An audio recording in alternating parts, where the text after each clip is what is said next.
Everybody's down! Fill that up! In the 1990s, Seattle, Washington was plagued by hundreds of bank robberies.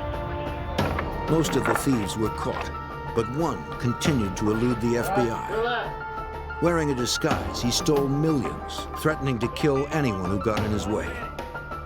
With no leads and little evidence, agents feared the only way to stop him was to catch him in the act.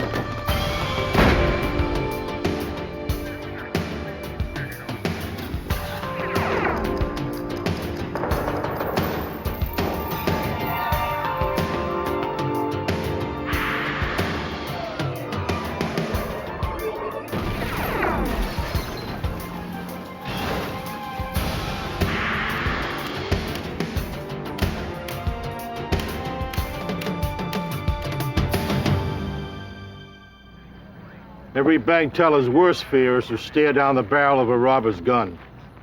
Banks use a variety of devices to discourage would-be robbers. Security cameras, silent alarms, and exploding die packs. But when an elusive bank robber targeted Seattle's banks, none of these precautions were effective. I'm Jim Kallstrom, former head of the FBI's New York office. It would take cunning, precision, and patience to capture a master of disguise the FBI knew only as Hollywood.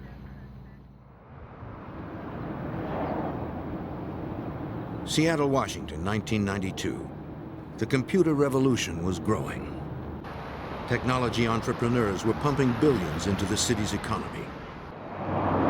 To accommodate the newfound wealth, banks opened branches all over Seattle. But neighborhood convenience also meant more opportunity for theft.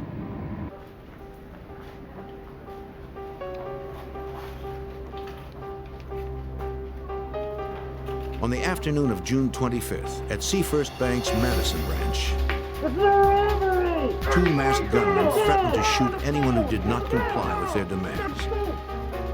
Anybody home? We're gonna shoot! One trained his gun on the frightened customers, while the other forced a teller to empty her cash drawer.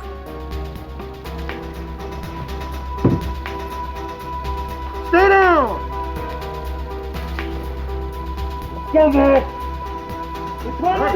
After the bag was filled, they demanded car keys from one of the customers who they had watched pull up. They warned the tellers not to hit an alarm or they would return and kill someone. The two sped away with nearly $20,000. Since the bank's deposits were insured by the federal government, the FBI was called in to assist the Seattle police. One in front and one in the back. Because no alarm had been tripped, the bank's security cameras were not activated. They were ethnic or... Investigators had no photos of the suspects. Customers and bank employees described the gunman as being of medium height and build. One employee heard the man holding the cash call to his partner using the name Mark. The guy came to that door. The robbers had worn gloves, so no fingerprints could be obtained. Investigators attempted to lift shoe prints from a desk where one of them had stood.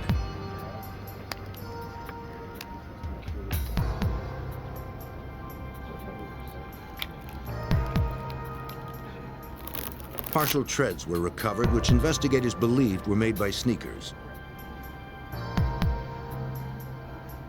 Agents recorded the license plate number of the customer's stolen car, a Cadillac sedan. Hours later, the stolen Cadillac was discovered abandoned in a neighborhood close to the bank.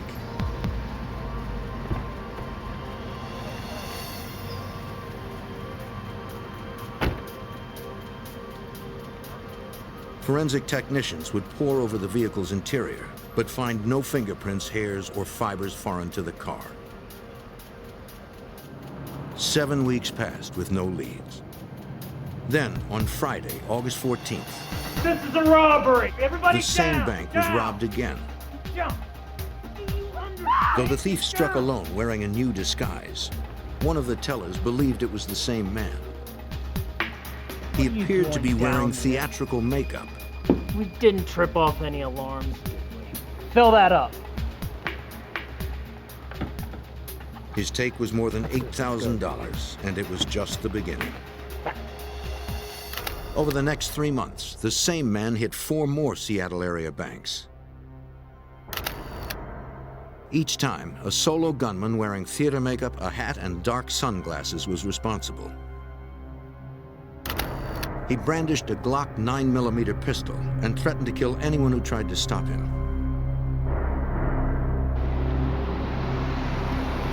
On his 6th robbery, the thief had gotten away with $252,000, and investigators still had no leads and no name. Special Agent Sean Johnson of the FBI's Seattle field office began tracking this master of disguise, who had come to be known as Hollywood. It's much easier to coin a name for somebody than call him tall white male in a blue hat. So with this person in particular, he wore, once again, this elaborate facial disguise, makeup. So somewhere along the line, somebody started calling him Hollywood because of that, and that name stuck with him. Hollywood had gone silent since he'd robbed Seafirst Bank's Hawthorne branch in northeast Seattle.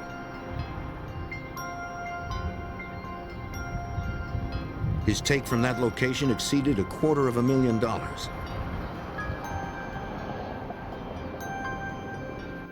To date, Hollywood had grabbed over $320,000 from Seattle area banks. It's the same MO.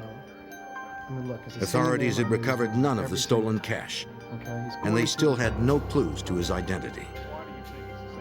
As the months passed, investigators wondered if he had quit or moved on to another city.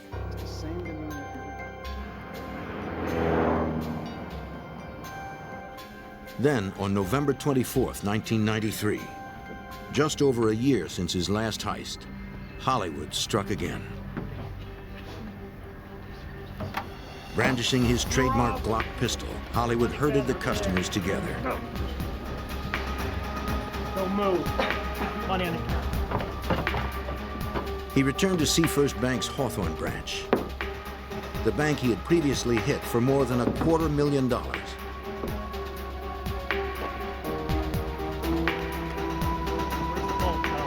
He asked for the reserve cash.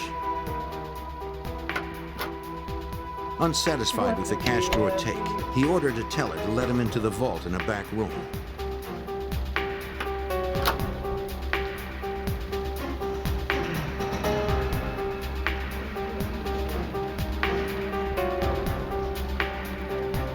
Hollywood emerged with nearly $100,000.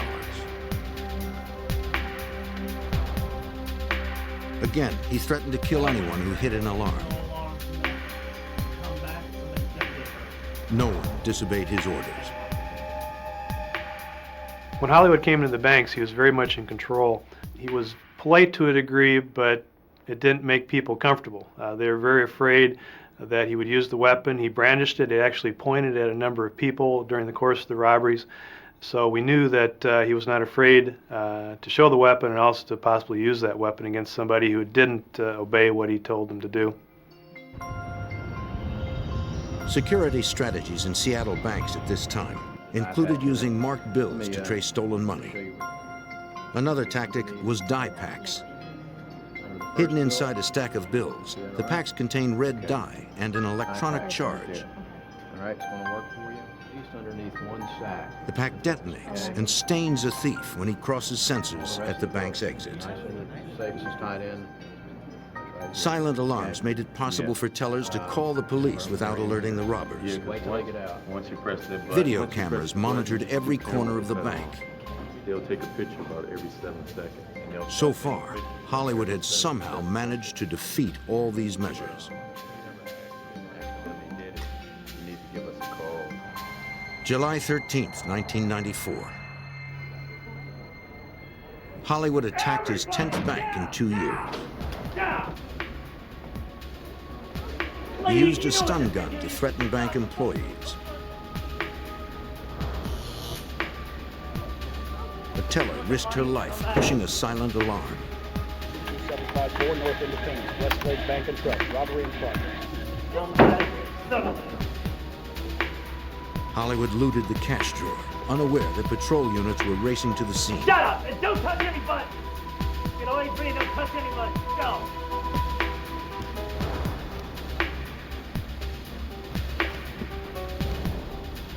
All right, good. He fled with nearly $112,000. A witness outside the bank saw him get into a dark blue Dodge Caravan. The second person drove it. The witness was unable to see the vehicle's license tag.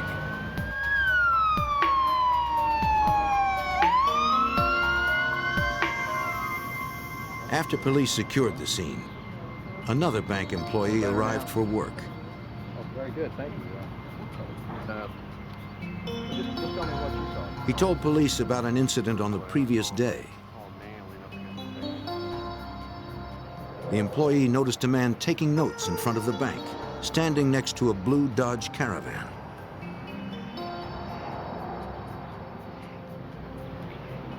The witness said he was too far away to get a good look at his I face. appreciate you coming forward. And, if you can think of any other details. To Agent Johnson, it appeared that Hollywood studied the locations before striking. He would scout out the banks days before, get a feel for the layout, who came, who went from the bank at given times. Hollywood's planning was paying off. He had gotten away with over $660,000. He struck most often on Wednesdays or Thursdays. The next time he appeared was 6 months later. As he filled his bag, the teller overheard a radio call from beneath his coat, urging him to exit. When he passed the bank's sensors, a dye pack exploded.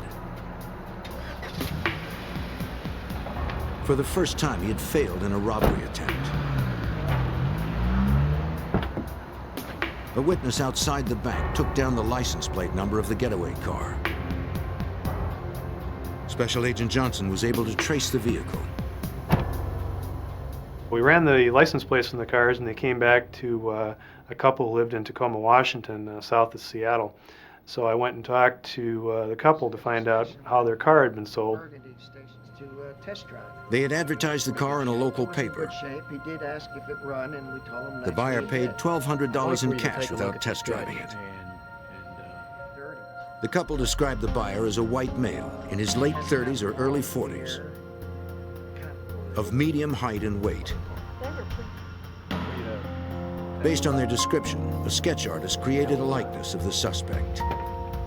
Gee, I think that looks a lot. The FBI now had their first glimpse of what Hollywood might look like.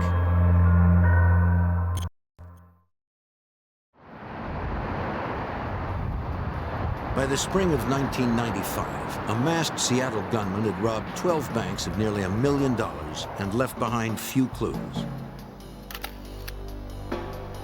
Investigators dubbed him Hollywood for his use of disguises and theatrical makeup.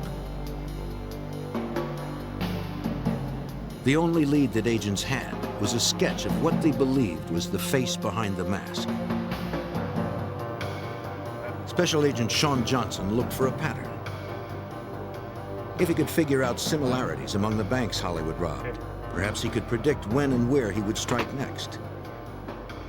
I went back and visited all the banks that Hollywood had hit since June of '92. What I was looking for was some commonality. How many doors were in the banks? What was the layout of the lobby? Where was the vault located? Was it downstairs, upstairs, on the main floor? What was the size of the parking lot? Was it adjacent to the bank? Was it across the street? What kind of street was this bank located on? Johnson discovered that most of the banks were in commercial districts where area businesses made their deposits. The banks also bordered residential areas. This enabled Hollywood to blend into the surrounding neighborhood without arousing suspicion. He liked 3 areas of the city primarily, the northeast part of town, Madison Park, which was just outside of downtown, and West Seattle.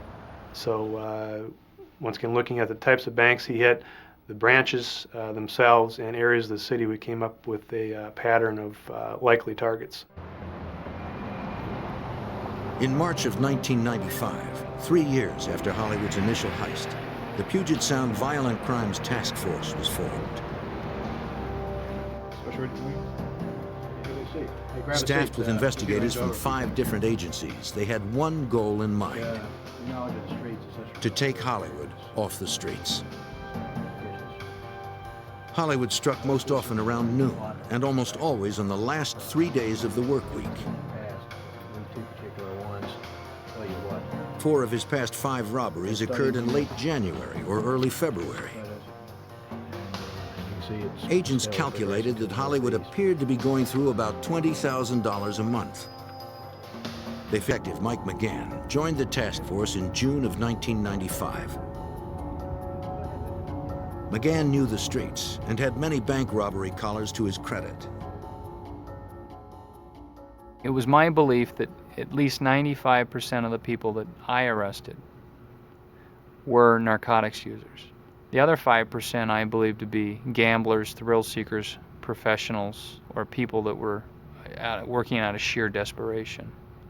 Where I'd classify Hollywood was that he was a well-trained, well-disciplined professional. McGann pored over the security camera photos of Hollywood.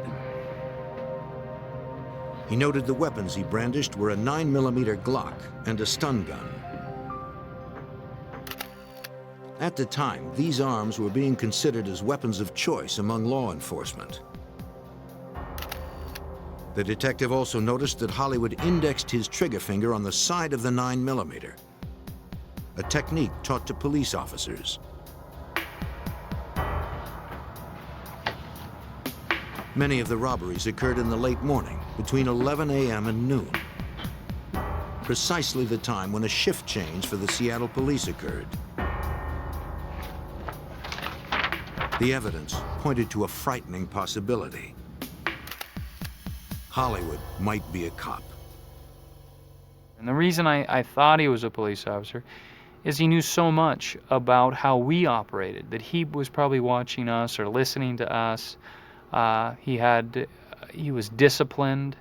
He was in and out of the banks quickly. He moved swiftly. He just knew a lot about the policy procedures of the bank. He knew that the areas that he was hitting in were primarily residential areas that don't have much police presence in them. Then something else caught his eye. He noticed that Hollywood was wearing a radio on his belt. If Hollywood was communicating with a walkie, perhaps police could intercept the transmission. The detective contacted an electronics expert known as the Glitch. With his help, McGann hoped to gain an advantage. Rectangle, gray, brown, right. I had sat down with this person and showed him the surveillance photographs of Hollywood and the two-way radio he had, and he was able to determine the frequency most common to those radios that he would work off, and it was 2 different frequencies. The Glitch offered to rig up a scanner in McGann's unmarked car. By eavesdropping on Hollywood, investigators hoped they could pinpoint his whereabouts and catch him in the act. The idea didn't work. Special Agent Johnson was stationed outside a bank in northeast Seattle, monitoring the radio, when Hollywood and an accomplice struck elsewhere. It's about 11:30. I was going to break off about 12 o'clock, and all of a sudden I heard the Seattle police radio saying we've had a bank robbery, First Interstate Bank, and that was about 2 miles from my location. I heard the physical description. I knew at that point it was Hollywood, and he had come back on one of those 3 days I predicted a year before, and we just missed him. A bystander outside the bank got the license number. Like his first robbery, the getaway car was found in a neighborhood near the bank. The FBI traced the car back to its owner, who said he had sold it to a man for cash a few weeks earlier. I had the owner come up and look at the vehicle, and I said, "Is there anything different about this car from when you sold it?" And he said, "Sure." Overall condition of your engine compartment here, is anything? The owner noticed the car had a new battery. Certainly different here. You notice any difference? I was about to say. Agents found that the car had been wiped down inside and out. The owner also noticed that 2 of the tires had been replaced with newer ones. So I went to trace the tires, found out they'd been bought in Tacoma, Washington. The battery was bought at a Sears store in Tacoma about 2 days after the car was purchased. So I knew at that point that these people, whether it was Hollywood and or his partners, were in the area at least 2 months before the robberies. Working with a sketch artist, the owner described the buyer. Investigators now had 2 composite sketches, but they were still no closer to catching Hollywood. Supervisory Special Agent Ellen Glasser was brought in to head the task force. She made the decision to go on the offensive. It's one thing to put pen to paper and to put your thought processes at work and try to solve a case. It's another when you take a proactive posture in an investigation, knowing that you might get into a confrontation with somebody like Hollywood. The supervisor realized that a more aggressive stance would place her agents in greater peril. Hollywood had repeatedly threatened to kill anyone who tried to stop him. We knew he had a propensity for violence and figured that if he was going to these elaborate means to disguise himself to plan the robberies, that he probably would not necessarily give up easily as most others did. And we were concerned about the safety of law enforcement and safety of customers and employees of the banks. Okay, he's taking a lot of care. More personnel were assigned to specific areas of the city, targeting the banks hit most often by Hollywood. So he came up with a game plan saying, okay, we're going to be out on the streets on Wednesdays, Thursdays, and Fridays between these periods of time, knowing full well that greed would probably take the better part of Hollywood and he would come back and rob another bank, even with the amount of money he'd already taken. On May 22, 1996, despite the increased presence of law enforcement, Hollywood hit the first interstate bank in the affluent suburb of Madison Park. It was his 14th known robbery. To generate leads, agents reached out to the community. We increased the reward to $50,000 that we were offering in the community for tips. We didn't want to have the media work against us. Now, we didn't want to glamorize Hollywood and cause copycat bank robbers to go out and rob banks. But we also felt that we needed the public. Agents saturated Madison Park with hundreds of wanted flyers. Perhaps heightened public awareness could also help eliminate that neighborhood as a potential target. Then, law enforcement could increase manpower in the remaining neighborhoods. The campaign yielded nothing. Hollywood had not surfaced in months. They consulted a police profiler to learn how Hollywood might react if and when he was cornered. Could be someone who is familiar or someone who was taken out of. Based on his broad knowledge of violent criminal behavior, the profiler told them that Hollywood would not go quietly.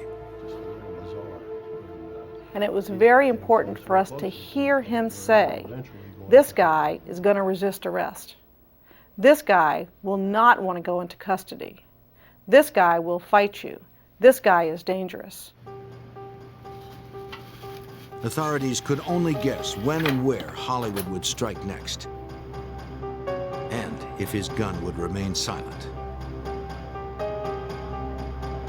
For almost 4 years, Hollywood had threatened to shoot anyone who got in his way.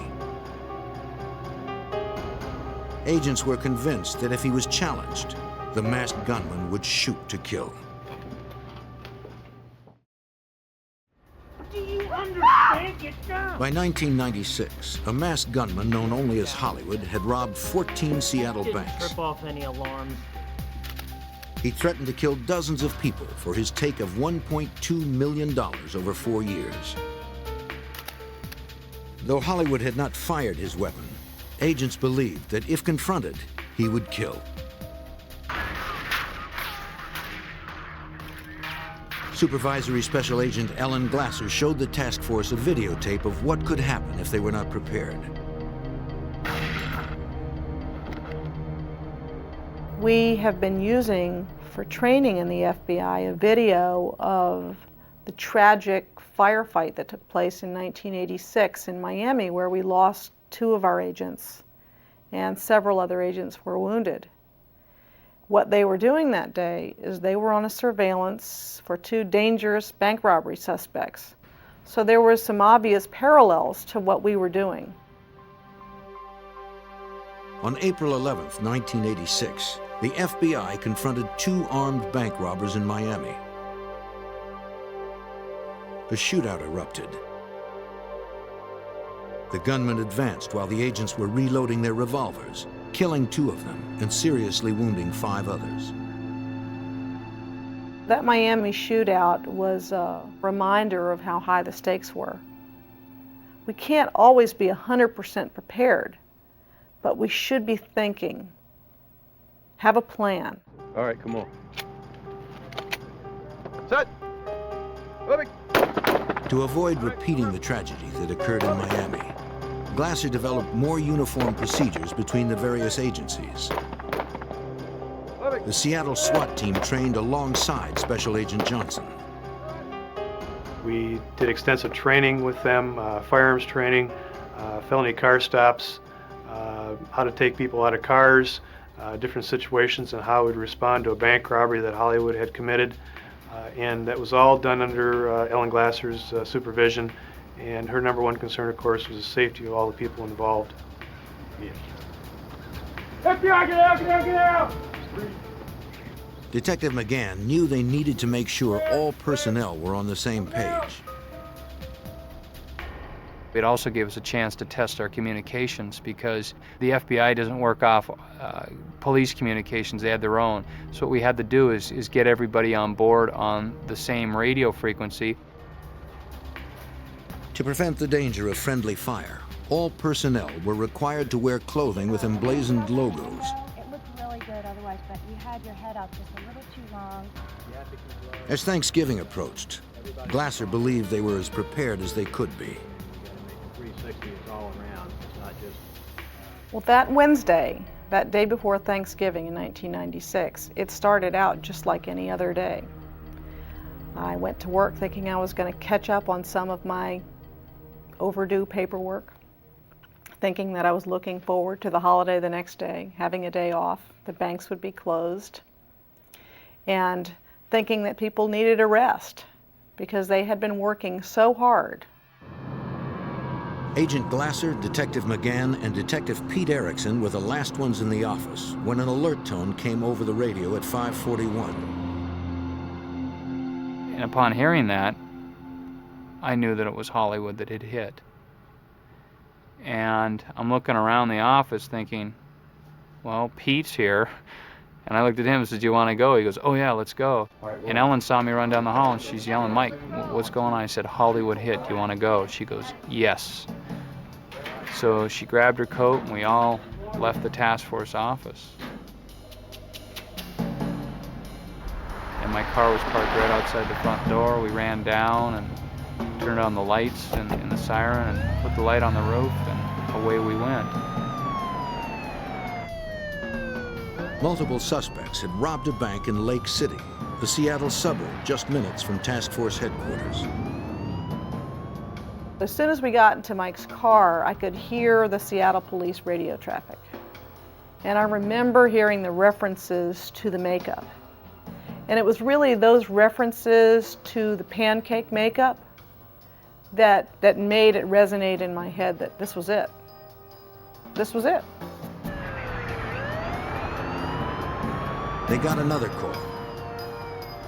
A witness had seen a vehicle exit the bank's parking lot in an erratic manner. A vehicle matching the description had been spotted.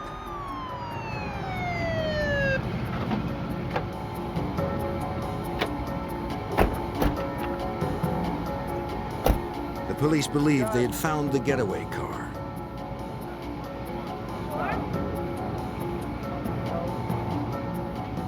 It turned out to be a false alarm. The engine was cold. 20 minutes had passed since the first call. McGann was sure that Hollywood had transferred to a different vehicle by now. He would need a place to change. He would need a place to take that makeup off, that wig off, to change his clothing, to put the weapons, you know, so put the weapons away, or the money. The getaway car there would most likely be a van. Detective McGann continued to cruise the side streets in the residential area near the bank.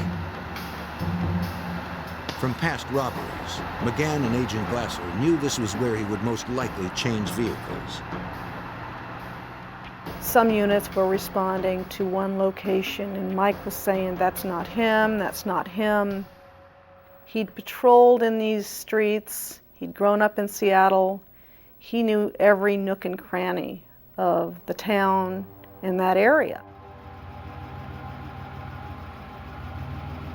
After several minutes of crisscrossing the main roads, they pulled up behind a white van.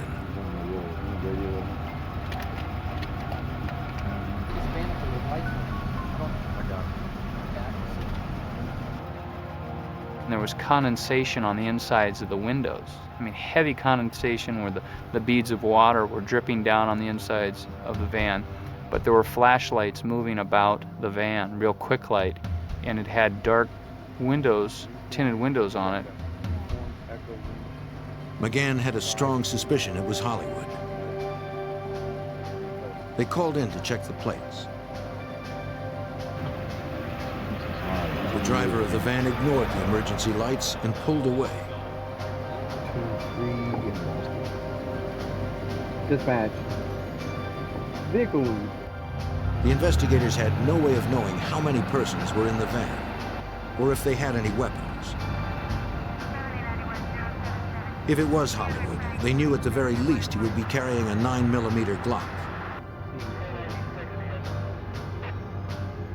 By this time, I knew he knew we were behind him. He could see me. He just knew we were there. And he drove northbound and slowly came to a stop. They prepared to approach the idling van. Good! When I got out, all I saw was this person holding the rifle at port arms and stepped out from the side and took aim at me with that rifle. And right then I feared that I was going to be shot and killed. The rifle jammed. McGann fired into the rear of the van. The chase had turned into a firefight. Get in. On the night before Thanksgiving 1996, 3 investigators had just fired at a fleeing van after its driver had attempted to shoot them with a rifle.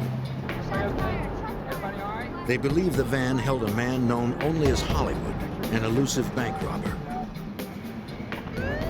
Special Agent Sean Johnson responded to the call for backup. My pager went off. I looked at it and knew immediately there had been a bank robbery. I called the office and was told that Hollywood, based on the description that they had gotten, Hollywood had just robbed a bank, Seafirst Bank, Lake City branch in the north part of town. Still several miles away, Johnson raced to the location.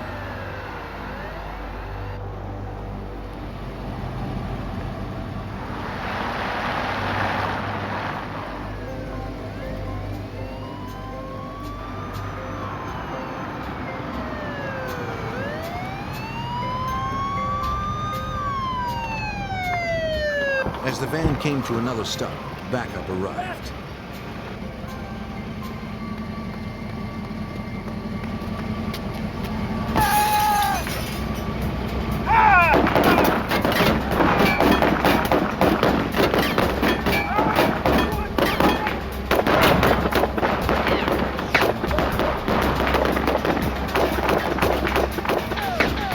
The gunman ducked back into the van and the chase resumed. Special Agent Glasser felt it was a miracle the 3 of them had survived unharmed. I think that's partially by the grace of God, because these rounds were found in the windshield of the car that was behind us, so they went right over us. They continued to pursue the unidentified gunman through the residential neighborhood. The agent updated their new position for approaching units.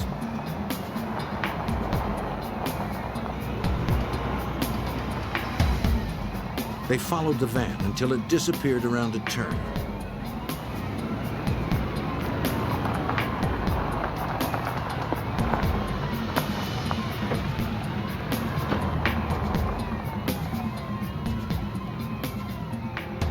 Fearful he might be driving into an ambush, McGann got out and continued the pursuit on foot.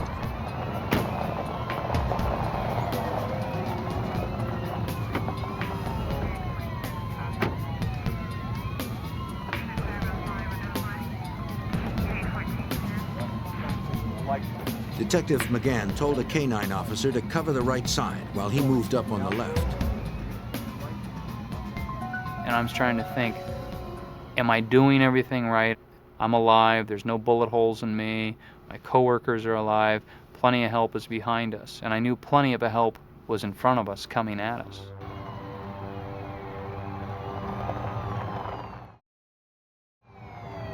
Up ahead, they could see the lights from an approaching Seattle police cruiser.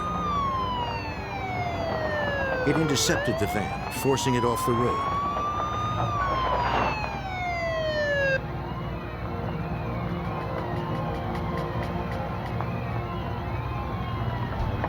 The van had come to rest in the front yard of a house. Investigators still had no idea how many were in the vehicle. Right. Out of the van! Keep your hands where we can see them! Doors are open! The side doors burst open, but no one came out. Cover me! Out of the van! Keep your hands out where we can see them! Keep your hands out! 2 men, badly wounded, were pulled from the van. One suspect had taken 3 rounds. The bullets had penetrated his left shoulder, thigh, and stomach. The other had been hit in his right shoulder. When I looked down at him and said, "What's your name?" And he said, "Steve." I said, "Steve what?" And he said, "Steve Myers." And I said, "Are you Hollywood?" And he says, "No." The other suspect was taller and heavier than the gunman from the security camera photos. Police believed he was not Hollywood either. The detective turned his attention to the van, but no one else was inside. And I'm thinking, where's the third suspect? You're saying the suspect got out. Are you positive? And they're saying, yes, he got out when he saw us. He took off. So I'm thinking, oh my God. Investigators quickly organized a search, both on the ground and in the air. A third suspect, probably Hollywood, was on the run. Police believed he was armed. They did not know how far he could get if he was wounded. As the search continued, a forensics team processed the van. And in the back of the van, there was a guitar case that had been converted into a gun-carrying case, and a blue nylon bag that had money in it. And it was a big bag of money. The robbers had left behind more than $1 million. They also found pieces of a latex mask, most likely belonging to Hollywood. Scattered around the blood-soaked interior, investigators found an assault rifle, a semi-automatic shotgun, 2 pistols, and several boxes of ammunition. Hollywood's Glock 9mm pistol was nowhere to be found. Could have taken hostage in a house, yeah. That did cross my mind that, you know, maybe he ran into a house and was holding a family hostage and would hold them until, you know, the early hours of the morning, or until traffic died out, or he could be watching us. He could be one of us. Wherever he was and whoever he was, Hollywood had eluded the FBI once more. After 4 years of pursuit, the masked bank robber known as Hollywood had eluded capture again following his 15th known bank robbery. But 2 of his accomplices had been taken into custody. One was identified as Mark Biggins. Biggins had been Hollywood's accomplice in 3 of the robberies, including their first. He wore the Reagan mask. The other accomplice was Steve Myers, the man who drove Hollywood's getaway cars. Special Agent Johnson pressed Myers for Hollywood's real name. You need to tell me who this person is, where he is. And he finally said, okay, I'll tell you. The person you're looking for is Scott Scurlock. Scott Scurlock wasn't a police officer. He was a local actor. Agents moved in on his 20-acre ranch in Olympia, Washington, an hour south of Seattle.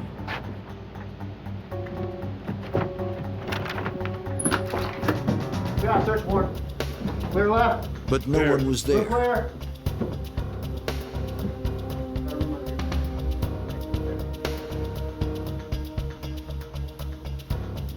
Investigators found a semi-automatic 9mm Glock. Okay. Secured up. And our 9s. All right. Check it out. Agents recovered $23,000 in cash.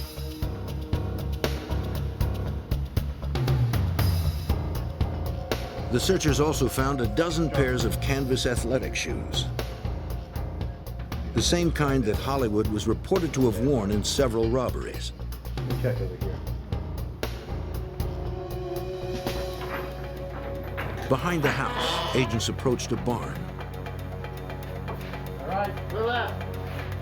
Clear. Inside, they found tools, building materials, and equipment.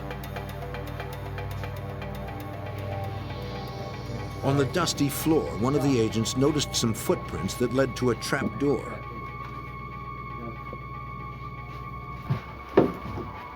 It opened into an underground chamber. See a light switch anywhere? Right here.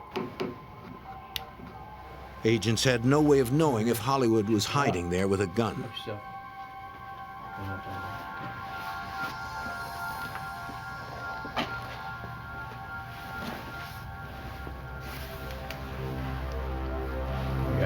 Scurlock wasn't there. But behind a curtain, they discovered a second room. Lighting switch anywhere? It was a complete makeup studio. The agents also found a photograph of Scurlock without makeup. Is this who we've been looking for? It's gotta be. Is this Hollywood? That's the man. It's gotta be. Behind the barn, Special Agent Sean Johnson and his team came across a large treehouse. It sat about 60 feet up into the trees. It was built on 7 cedar trees. It consisted of 3 stories. It had numerous ramps that extended out from the treehouse. It was something to behold. Agents searched the treehouse. They found no sign of Scurlock. Police were still patrolling the neighborhood where the shootout had occurred the night before. Searchers had combed the area, but found no trace of the fugitive. Then a report came in that a man had spotted someone hiding in a camper behind his mother's house. Come out of the trailer. Police responded and approached the camper. Sir, police officer, come out of the trailer. They identified themselves, but received no response. An officer emptied a can of pepper spray into the window.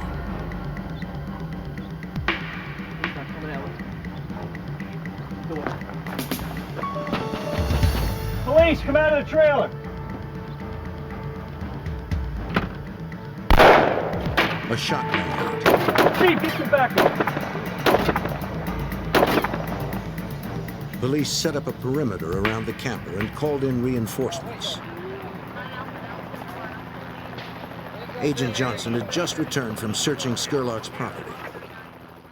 Within minutes of arriving at the office, having not even unloaded any evidence, I heard on the Seattle police radio shots had been exchanged at a location about 2 blocks away from the previous night's events. So without even beginning to unload the evidence, I took off again, heading northbound out of town, lights and sirens to this location. Every available unit converged on the site. Supervisory Special Agent Glasser had gone home after the shootout. By that point in time, I had decided not to cook a turkey on Thanksgiving. I had changed the reservations for where we were going to eat Thanksgiving to a later time so that we could all be together as a family. And we were almost out the door when we got a call from the office that Hollywood was barricaded in a trailer. No other shots had been fired since that first exchange. Come on, Scott, come out. Just show up. Skurlock's girlfriend was brought to the scene.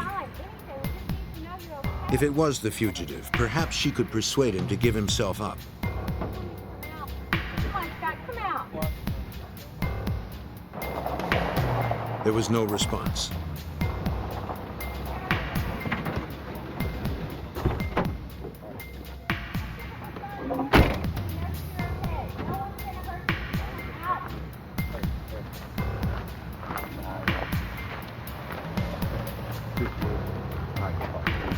Nobody knew for sure who was in the camper.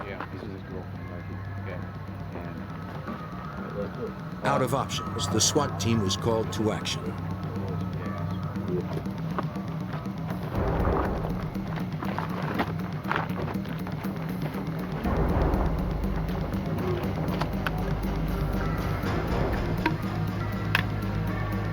Hoping to flush out the suspect, they fired 2 rounds of tear gas into his refuge. They heard nothing.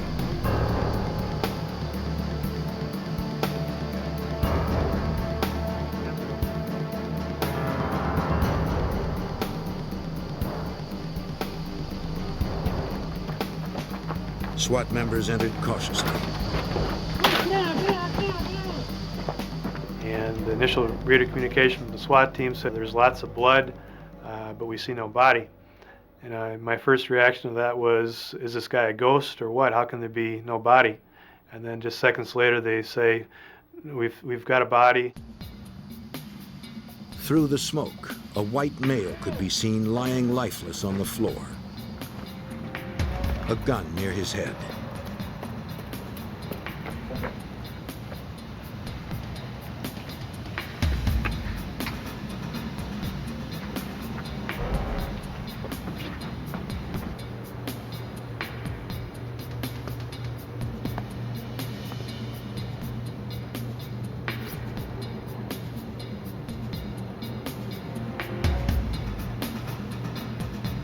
Skurlock's photograph was compared to the body. It matched. The coroner later determined that his death had been self-inflicted. Mark Biggins recovered from his wounds. He and Steve Myers pled guilty to bank robbery, assault on a federal officer, and firearms violations. They were sentenced to 21 years in a federal prison. Scott Skurlock had hidden behind a mask for 4.5 years. But when the FBI struck back, the man they called Hollywood found there was no place left to hide.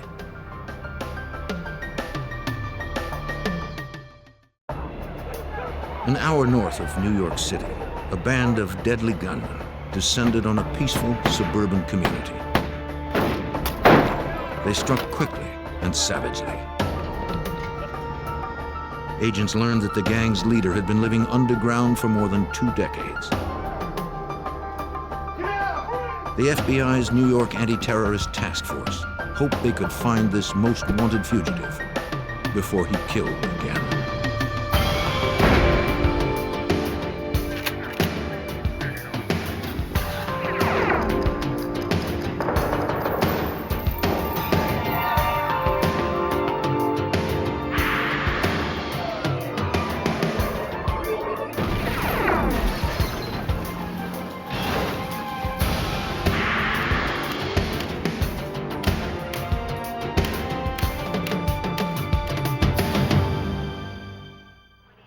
A series of armored car heists and bloody shootouts shocked law enforcement. The brutal violence of the crimes suggested a motive more complex than greed. When the robbers started targeting police, the FBI took charge. I'm Jim Kallstrom, former head of the FBI's New York office. Agents would expend thousands of man-hours to stop an armed gang that terrorized New York.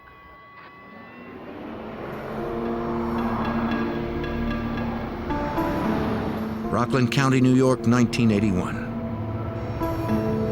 The burgeoning suburb just 20 miles north of New York City had become a refuge of former city dwellers.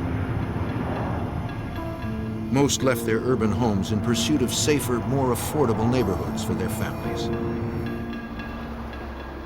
They enjoyed more open space and lower crime rates. The town of Nanuet was typical and drew many people to its new mall. At 3:40, October 20th, 1981, a Brinks armored truck made its regularly scheduled pickup from a retailer. One guard remained in the truck while another watched the doors.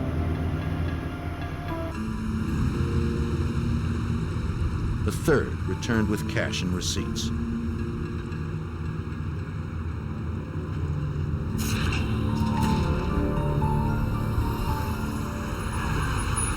With no warning, a gang of masked men burst out of a red van. One guard was hit in the throat, another was hit in the arm. The gunman then trampled weapons on the driver. He shot back, but the assailant's gunfire was overwhelming. One guard managed to climb into the back of the truck for protection.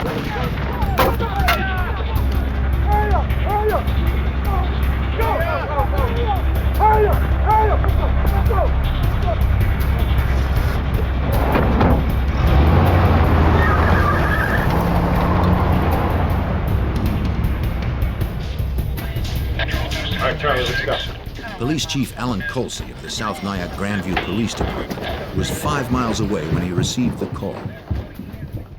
Officers from other nearby towns were also called, since Nanuet was too small to support its own police force. In October of 1981, when the Brinks case occurred, it was an extremely shocking event for the entire area of Rockland County. For the Nyack community, for the Clarkstown community, this was something that they had never expected to ever see. Clarkstown police and paramedics arrived first. They placed one guard on life support, hoping he would survive the ride to the hospital. Brinks guard Peter Page would never get that chance. A gunshot had severed major arteries in his right shoulder and neck. He died before help arrived. The uninjured driver said though the gunman had worn masks, he believed they were black males. They sped off in a red van. From a deposit log, police learned that $1.6 million was missing. $1.3 million remained in the truck. Chief Colsey received updates as he raced to the crime scene. The first information coming in from the Nanuet scene was that the suspects had been seen escaping in a red van. They were eastbound on Route 59. This would take them along a route adjacent to the New York State Thruway, which leads directly into New York City over the Tappan Zee Bridge. Moments later, a local resident close to the mall reported seeing masked gunmen in a parking lot, transferring sacks and weapons into a small moving truck. The witness told Clarkstown police that the vehicles exited eastbound. Detective Arthur Keenan and 2 other police cruisers were on Route 59, close to the Thruway entrance when they received the update. We proceeded on to Route 59 near the New York State Thruway to see if we would see the getaway vehicle. We went to that area figuring that would be a getaway route. When the officers arrived at the intersection of Mountain View Road and Interstate 87, they noticed a moving truck waiting to turn left onto the thruway.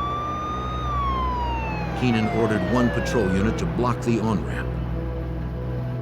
Then, Detective Keenan received a call about a second moving truck. At that time, there was a radio transmission from the Orangetown police that they had a U-Haul truck heading southbound on Route 304 near the New Jersey line, which was approximately the same distance from the Nanuet Mall as we were.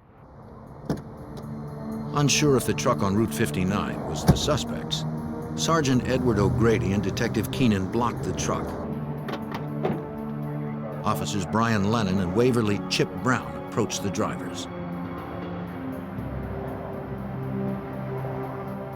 The suspects were described as being black males. At the intersection, we observed the driver and passenger as being white individuals. Yeah. The woman objected to the shotgun. Sergeant O'Grady directed Lennon to return the gun to the patrol car. They believed they had stopped the wrong truck. As Lennon secured the gun, the detective inspected the back of the moving truck. Though it didn't appear locked, the back door wouldn't open.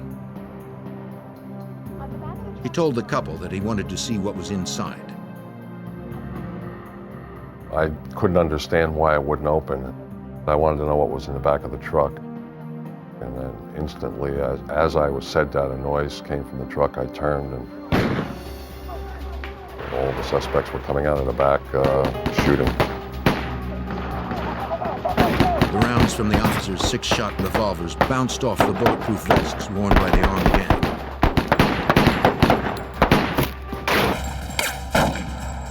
Officer Lennon rushed back to his patrol car for his shotgun. Officer Brown was shot in the neck and shoulder and fell to the ground. Even if the officers were wearing their vests, it wouldn't have helped. We were at a disadvantage. In addition to which, the ammunition that was being used in the M16 was capable of going through vests. As the masked gunman approached, one executed Officer Brown at point-blank range. Detective Keenan was hit in the leg and ran for cover. I was still being fired at. Even after I took cover, I had shots go between my legs. The tree that I was behind took a shot chest high. Officer Lennon had unlocked his shotgun but was taking heavy fire. The gunman rammed the police car, trying to clear it for their escape. It didn't work. Then, 2 cars arrived at the scene. The suspects gathered the money bags and piled into the cars.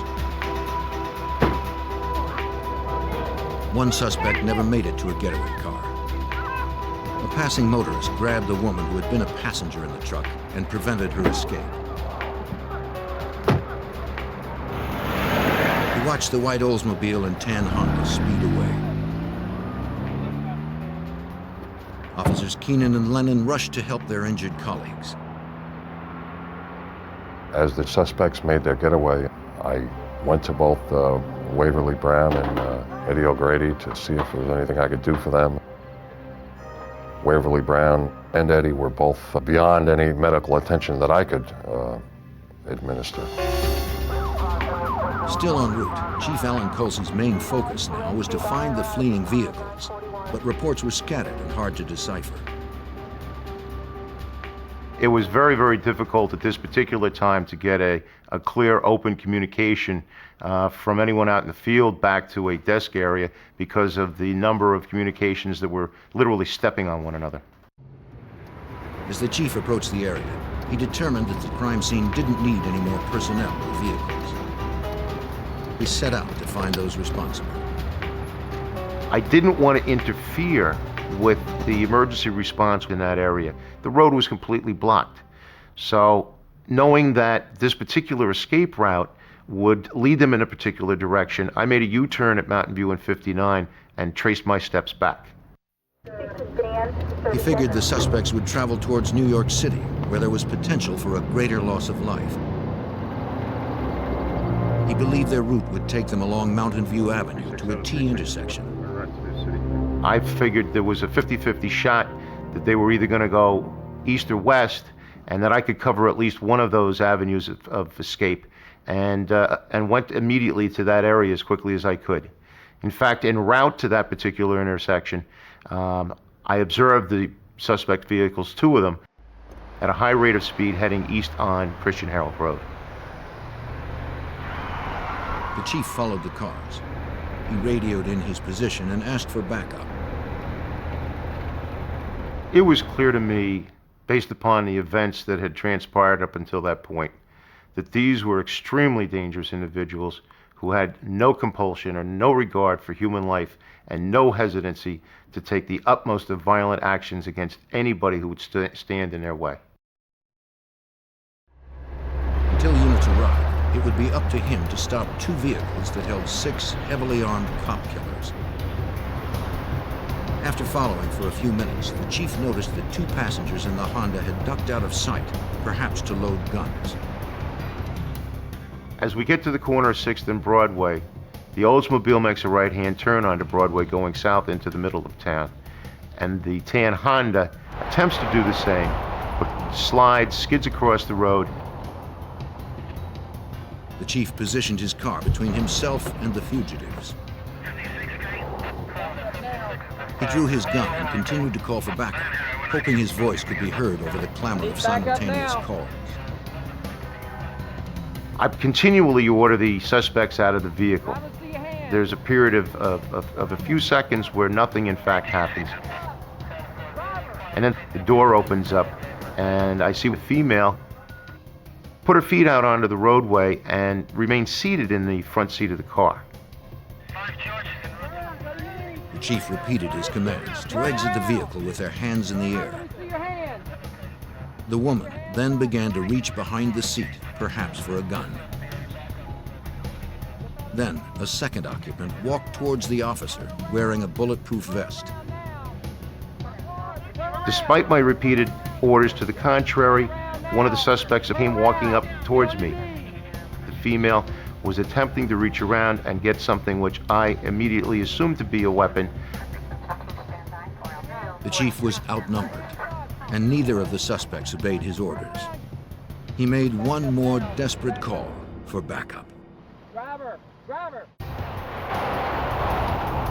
On October 20th, 1981, the Nyack, New York police chief had stopped one of 2 getaway cars filled with suspects from an armored car robbery that had left 3 dead and 2 wounded.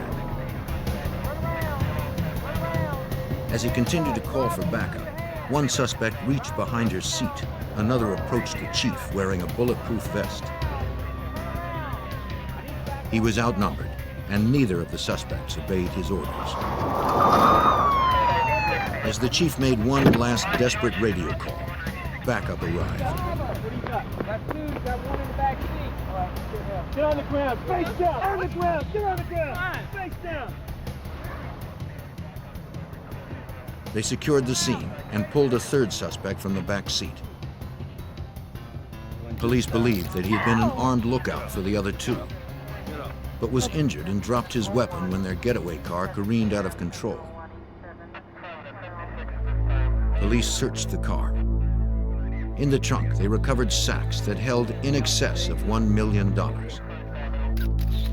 Under the front seat, they found a loaded 9mm pistol, the weapon the woman had likely been reaching for. Thousands attended the funeral for the officers slain at the October 20th shootout. The entire community shared the grief felt by Detective Arthur Keenan at the loss of his colleagues. The death of my 2 friends, Chipper Brown and Eddie O'Grady, definitely affected my life from that point forward. When you're in a small community like that, in a small police department like that, you go to each other's weddings and christenings and barbecues and things of that nature, and it becomes like a secondary family of sorts, and so it was very devastating to lose two of your good friends.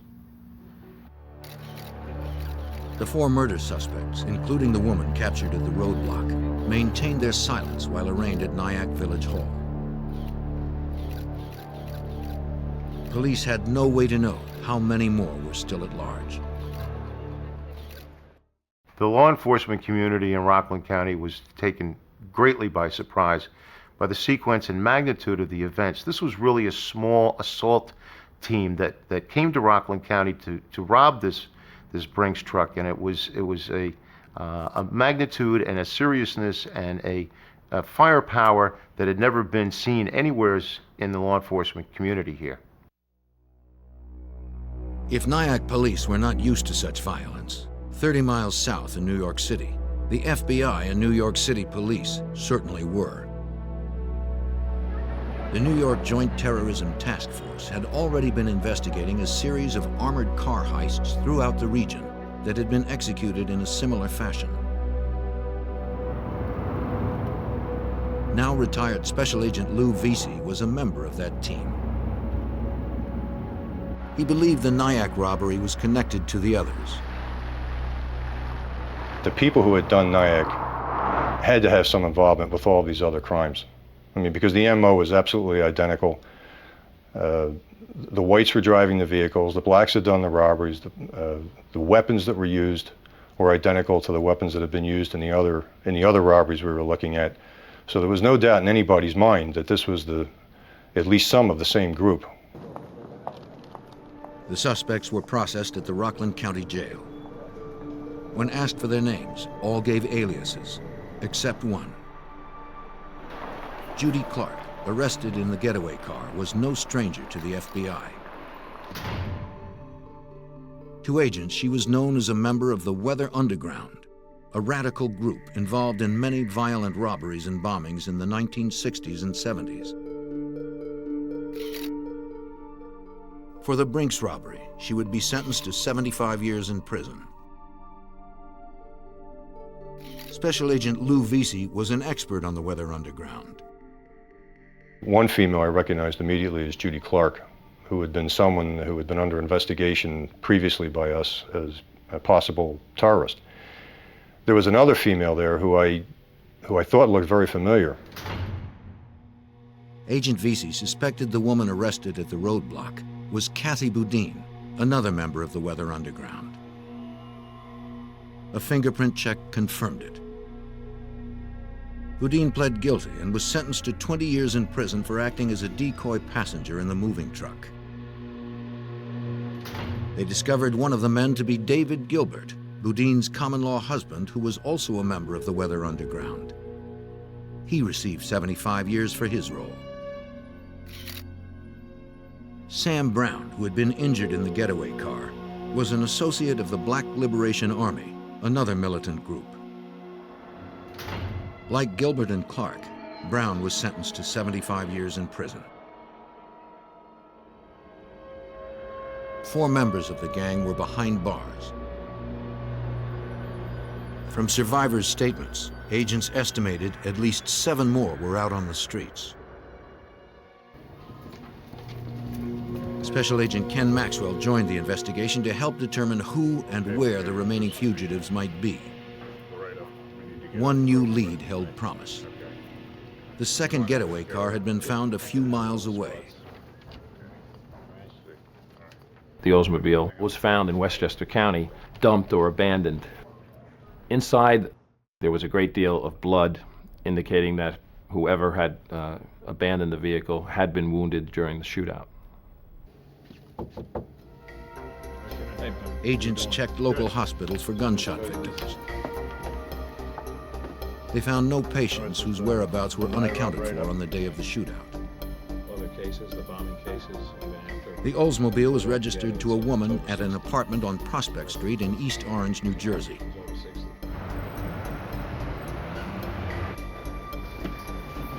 They suspected that the armed fugitives had taken refuge there. Agents obtained a search warrant. They found no one inside and began to process the apartment. The location in East Orange, New Jersey, was a treasure trove of evidence. It's what we commonly refer to as a safe house. Inside that safe house, the New Jersey State Police and the FBI located a tremendous amount of documentary evidence indicating other safe houses, other vehicles used by these subjects, and also photographs and other forms of identification that began to unravel the mystery as to who was involved. One key name investigators discovered on rent receipts was the legal name of the tenant, Marilyn Jean Buck. The FBI knew her name and history. She was a known operative of the Black Liberation Army and its only white member. Well, Marilyn Buck had a long history of her involvement with radical politics, if you will. At the time of the robbery, she was a fugitive who had gone underground and was wanted on weapons charges. What is that? Agents also found a bomb-making manual, diagrams of 6 police precincts, and a hit list naming civic and business leaders.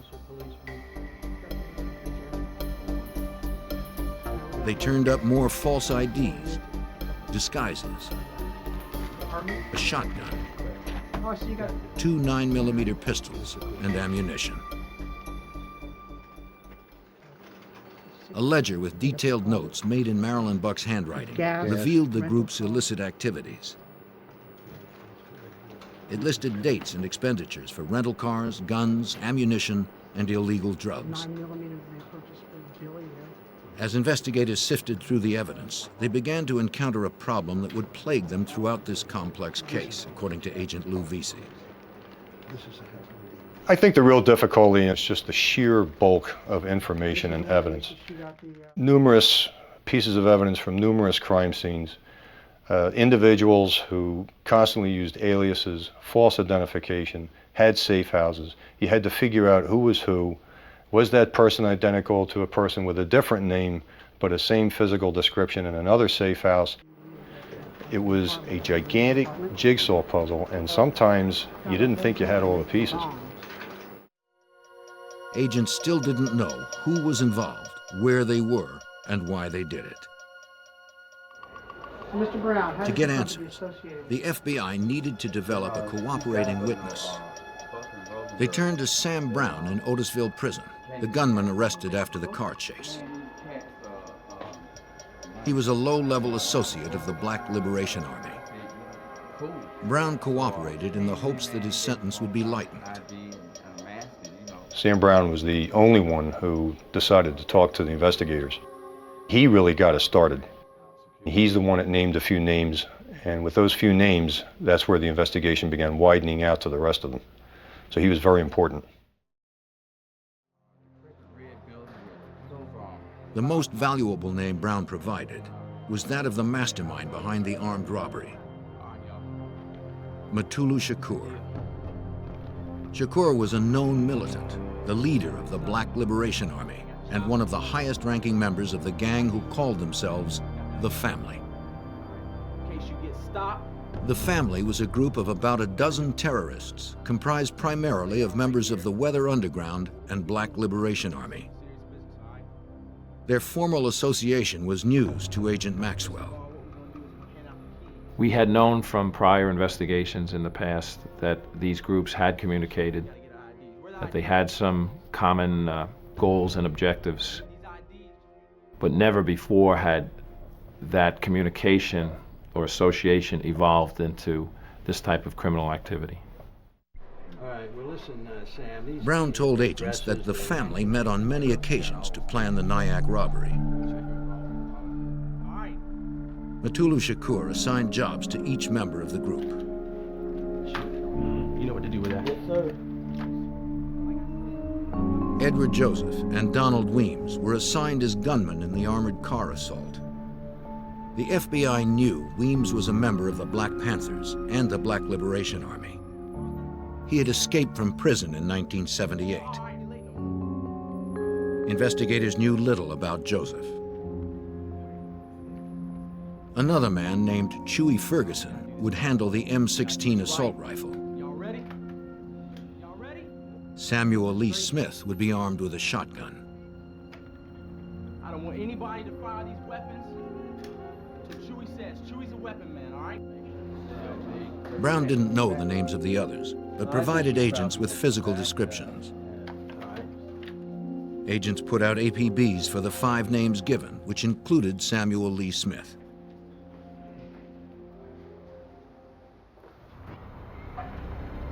In Queens, homicide detectives were on their way to Smith's last known address. A license plate registered to him had been found in a safe house. As one detective drove down Smith Street, he passed a driver who fit the suspect's description. The detective called for a marked unit to stop him. When the man saw the lights, he took off.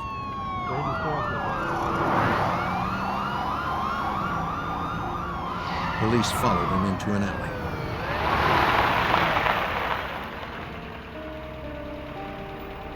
Get out of the car! Put your hands out the window! Use your left hand to open the door. Step out of the vehicle. Step out of the car. You step out of the car. Keep out of the car. Step out of the car. Keep your hands back.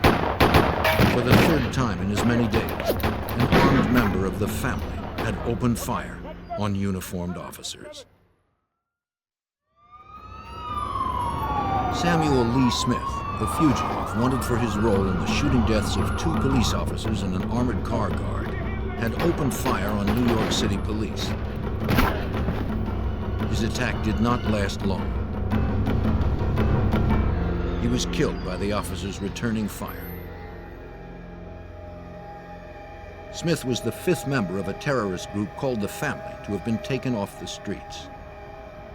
7 others remained at large, with almost $1 million in stolen cash still missing.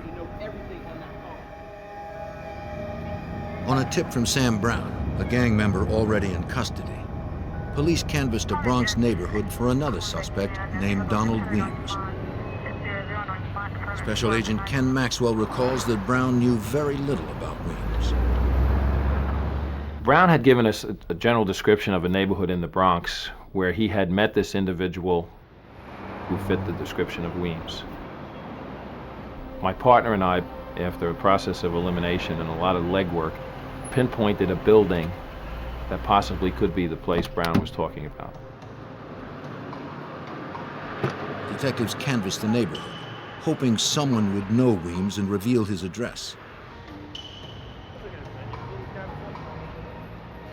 They got lucky. A neighbor directed police to his apartment. He told them Weems was upstairs right now. Detectives called for backup. Since every other encounter with these terrorists had resulted in gunfire, they prepared for the worst. In a short time, they entered the building with a warrant and a SWAT team. They had no idea if Weems was alone or if he was armed. There were some anxious moments in terms of waiting, but then he ultimately came out and surrendered in the hallway. In his apartment, however, we found several firearms, a gas mask, a bulletproof vest, and enough ammunition to do battle with a small army. Weems was the only member of the family inside. He was tried on federal charges and found guilty of robbery and second-degree murder. He was sentenced to 75 years in prison. Though 6 members of the family were now in custody, group leader Matula Shakur remained on the streets.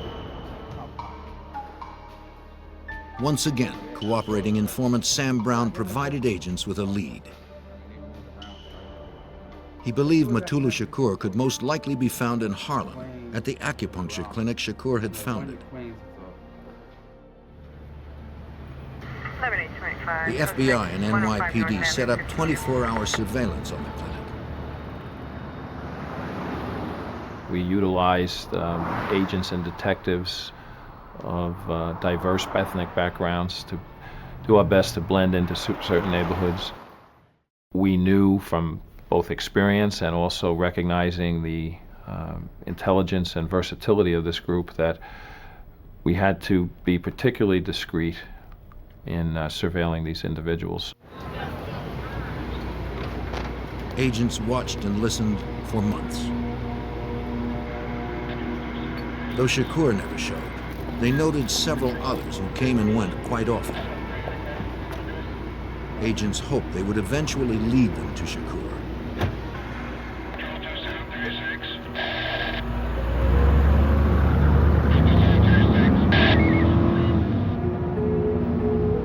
One night, agents followed a man from the clinic to a house at 85 Barrow Street in Greenwich Village. They learned the house was rented to Edward Joseph, one of the suspects named by informant Sam Brown in the Nyack robbery and shootout. They suspected Shakur was hiding there. They were right. Their months of perseverance had paid off. A federal judge authorized a Title III. This permitted agents to set up wiretaps and bugs.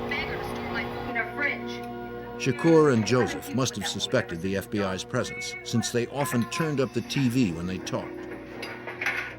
Despite this, agents were able to pick up snippets of incriminating conversations, including a discussion of killing informant Sam Brown.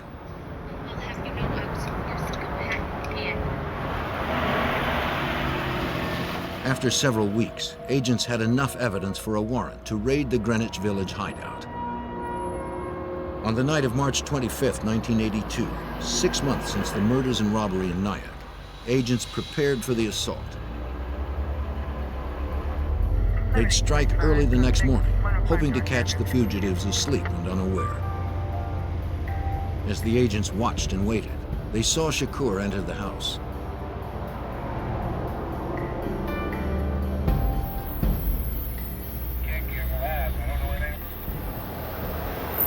At dawn, 2 SWAT teams arrived. One team entered through the front door. The other covered the fire escape and back.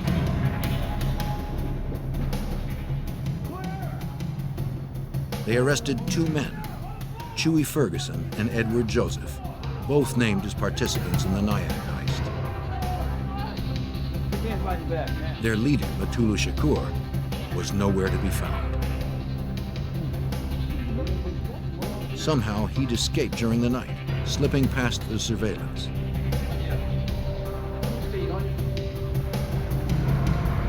Ferguson and Joseph were convicted on federal charges as accessories for harboring a fugitive, though they were acquitted of murder charges stemming from the Nyack shootings. Both were sentenced to 12 years in prison. On July 23, 1982, almost a year after 2 officers and a guard had been killed in the Bronx robbery, Matulu Shakur was placed on the FBI's 10 most wanted list. Finding the leader of the gang responsible for 3 cold-blooded murders would now become a priority for every FBI office across the country. Almost a year after a Bronx robbery and shootout with police, FBI agents around the country continued to pursue the mastermind behind the $1 million heist. Matulu Shakur, a leader of the terrorist group called The Family, had been placed on the FBI's 10 most wanted fugitives list. Shakur and at least 3 others remained at large. In the summer of 1982, an agent from New York City traveled to Georgia to interview a member of The Family who had been arrested for a separate bank robbery. Tyrone Risen offered his cooperation in the hopes of a lighter sentence by the state of Georgia. Though he claimed that he was not present when the armored car was robbed in Nyack, New York, he confessed to having helped plan the job that left a Bronx guard and 2 police officers dead. Risen provided crucial information about other members of The Family. Risen was not only a member of the family, he was a very important member of the family and had been involved in all the robberies. He knew who was in the family, he knew the names, and he knew how the family operated. So he was able to describe the MO, the robberies they did, the weapons they used, who did what. Our lookouts, more or less. Risen told the agent how members of the group were able to secure so many aliases. The prisoner explained that a manager of a children's clothing store in Manhattan was key to obtaining false IDs. The manager gathered license information each time a customer paid by check. Since New York State did not require a photo license in the early 80s, an imposter would take the information to the motor vehicles department, claiming she'd lost her license. Then, the DMV would issue a duplicate immediately. Risen also described to Special Agent Maxwell the group's motives. They term these robberies expropriations, almost acts of war.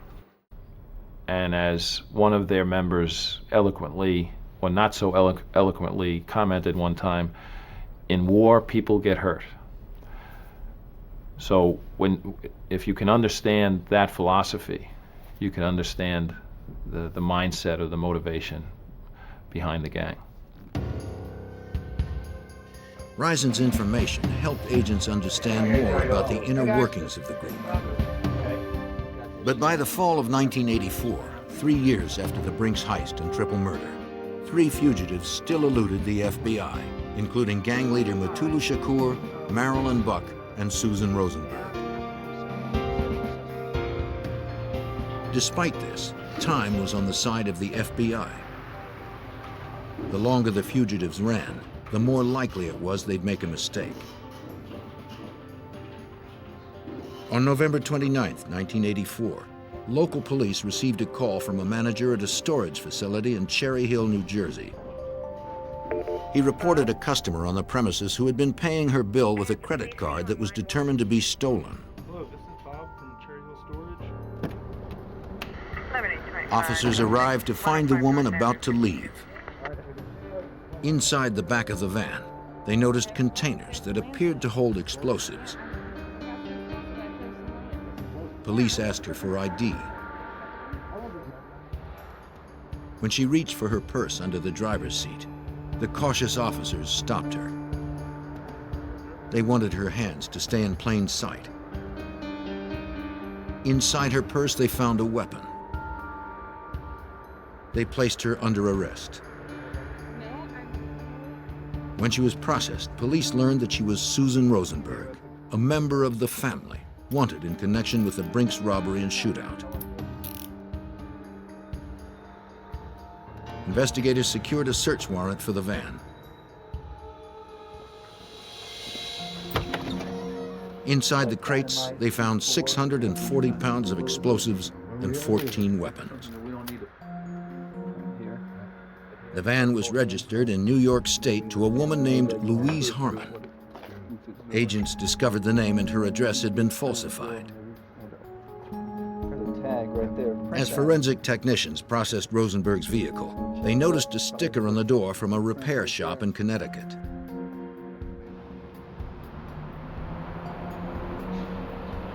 Agents located the New Haven repair shop where the vehicle had been serviced. They hoped the owner would remember the persons who had brought the van in. They showed the owner several photographs of women who were known associates of the family. The woman he identified was Marilyn Jean Buck, one of 2 remaining fugitives in the Bronx robbery and shootout. While Buck had not used her real name on the vehicle's paperwork, she listed an address in Dobbs Ferry, New York on the repair bill.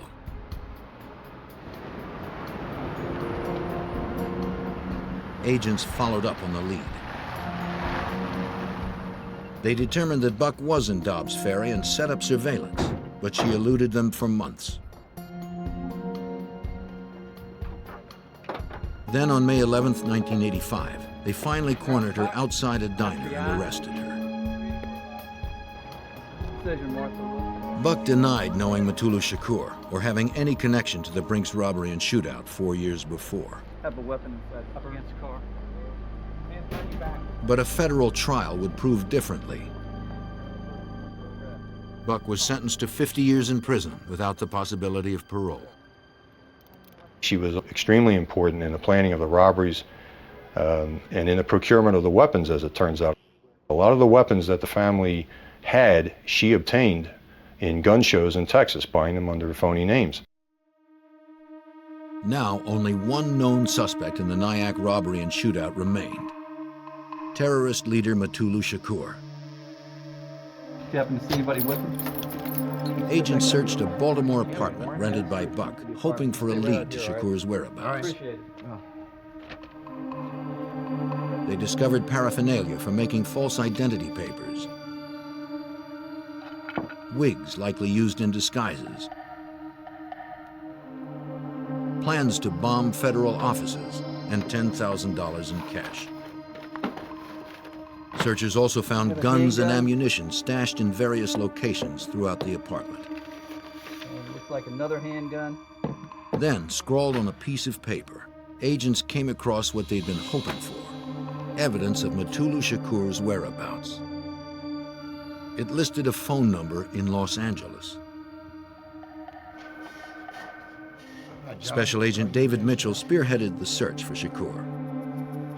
He contacted the FBI Los Angeles field office to have agents follow up the lead.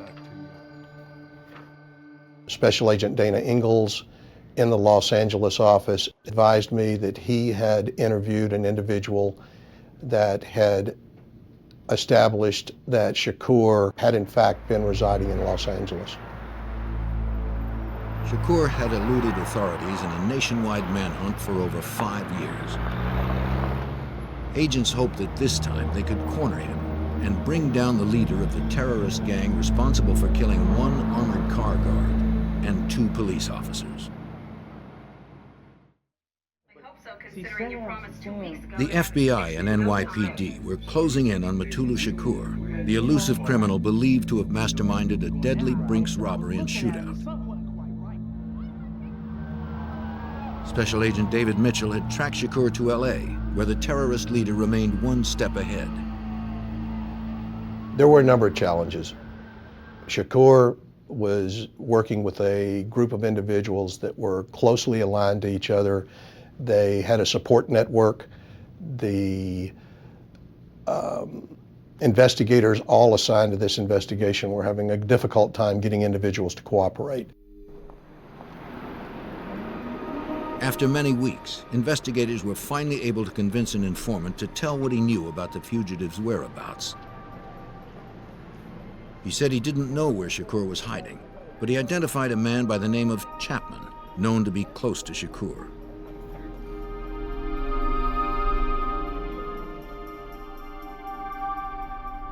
For about 6 weeks, agents conducted ground and air surveillance on Chapman and other Shakur associates, but Shakur continued to elude authorities. Shakur was leading a very low-profile life in Los Angeles, at least as far as our investigation could determine. He did not frequent any locations or areas where he could be identified, and we virtually knew very little about his activity at that time. As the surveillance continued, Mitchell and the other investigators tried to find a pattern to the moves Shakur's associates made to hide him around the city. They pored over apartment rental records and other documents, but learned little. Then on February 11th, 1986, their confidential informant called. Hey, thanks for the tip. He told them that Chapman would meet with Shakur that night after Chapman left a Lakers basketball game.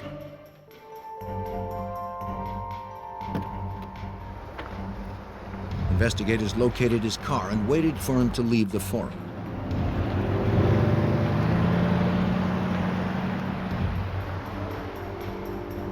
Chapman attempted what agents call dry cleaning, counter-surveillance tactics designed to lose a tail.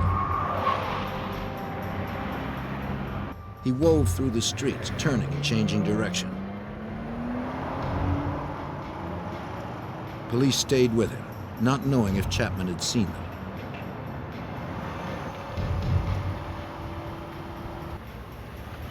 When Chapman reached his destination, Mitchell's team pulled in nearby.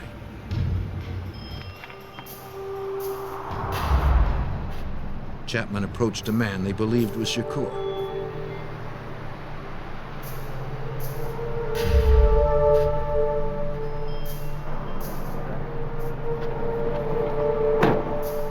Two officers headed to where the men were talking, careful not to attract attention. When Shakur saw them, he took off on foot.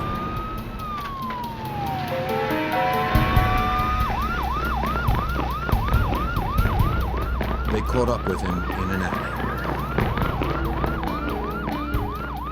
The arrest of this violent revolutionary closed a 5-year nationwide manhunt. When Shakur was arrested, it was apparent to those officers and agents involved in the arrest that he was tired, and it was late in the evening. He was transported to the Los Angeles FBI office, where Agent Ingalls and I attempted to interview him. Shakur declined to furnish any statement to us during this interview and was subsequently removed back to New York City to face the charges. In the spring of 1986, Shakur was tried on federal charges related to the Bronx robbery and shootout. He was sentenced to 60 years in prison without the possibility of parole.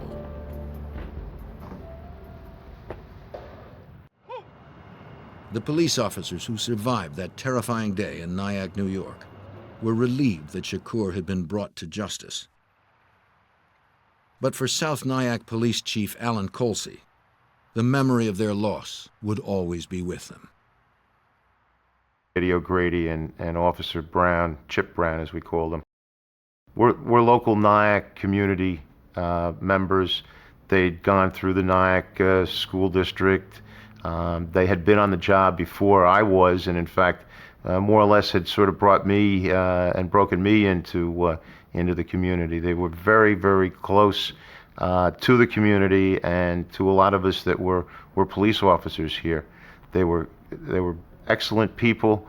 They were excellent cops, and we miss them dearly to this day. To commemorate the slain officers, a monument was erected in Nyack, New York. The surviving colleagues have found some comfort in knowing that the lessons learned from the Nyack shootout have made life safer for citizens, as well as for the officers on the street today. Let it not be said that they died in vain, but rather that their ultimate sacrifice led to the identification of a national problem.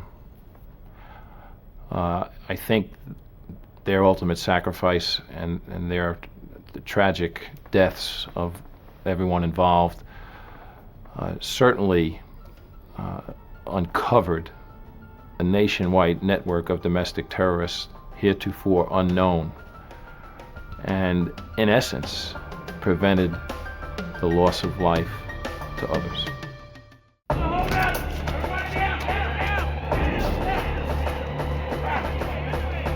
In the mid-1990s, a gang of professional bank robbers raided cities across 7 states. Disguises and speed protected their identity from cameras and the police. They stole hundreds of thousands of dollars, always leaving a bomb to terrorize their victims. With no leads and little evidence, the FBI had to find the bandits before someone got killed.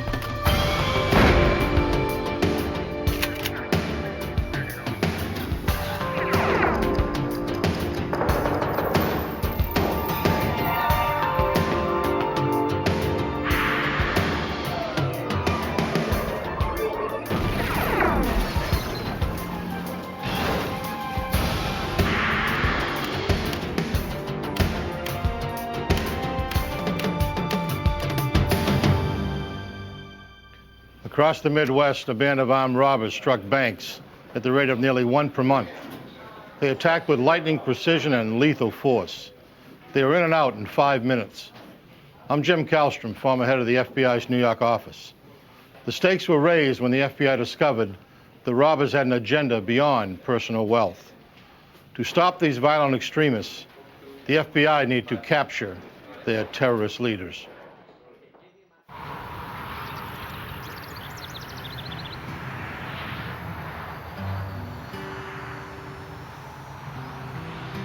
In 1994, the citizens of Ames, Iowa enjoyed the peaceful life provided by a small college town. Many newcomers had moved to Ames because of the area's low crime rate. On January 25th at 10:30 in the morning, two men entered a bank in town.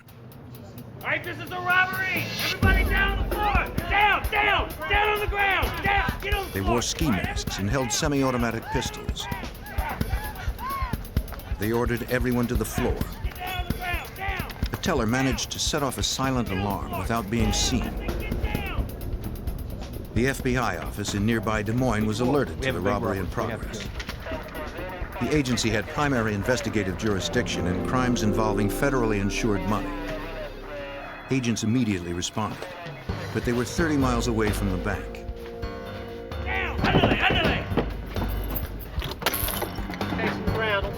The bandits quickly emptied the cash drawers.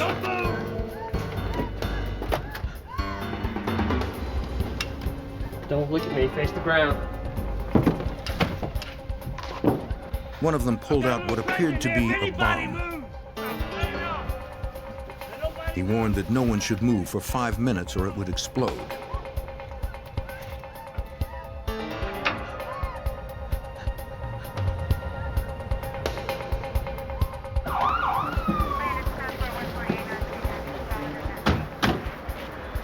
The employees and customers evacuated as soon as they could. Well, you know, we said a The local police cordoned off the bank as explosive experts worked inside. Okay. The bomb proved to be a diversion. 2 road flares bound with duct tape. The employees described how one of the gunmen leaped over the counter to grab the money. They grabbed thousands in cash and were in and out of the bank in less than 5 minutes.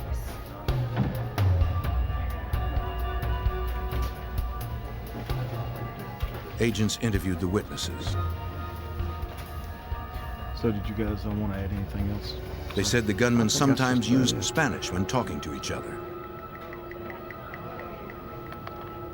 The security camera provided photographs of the robbery.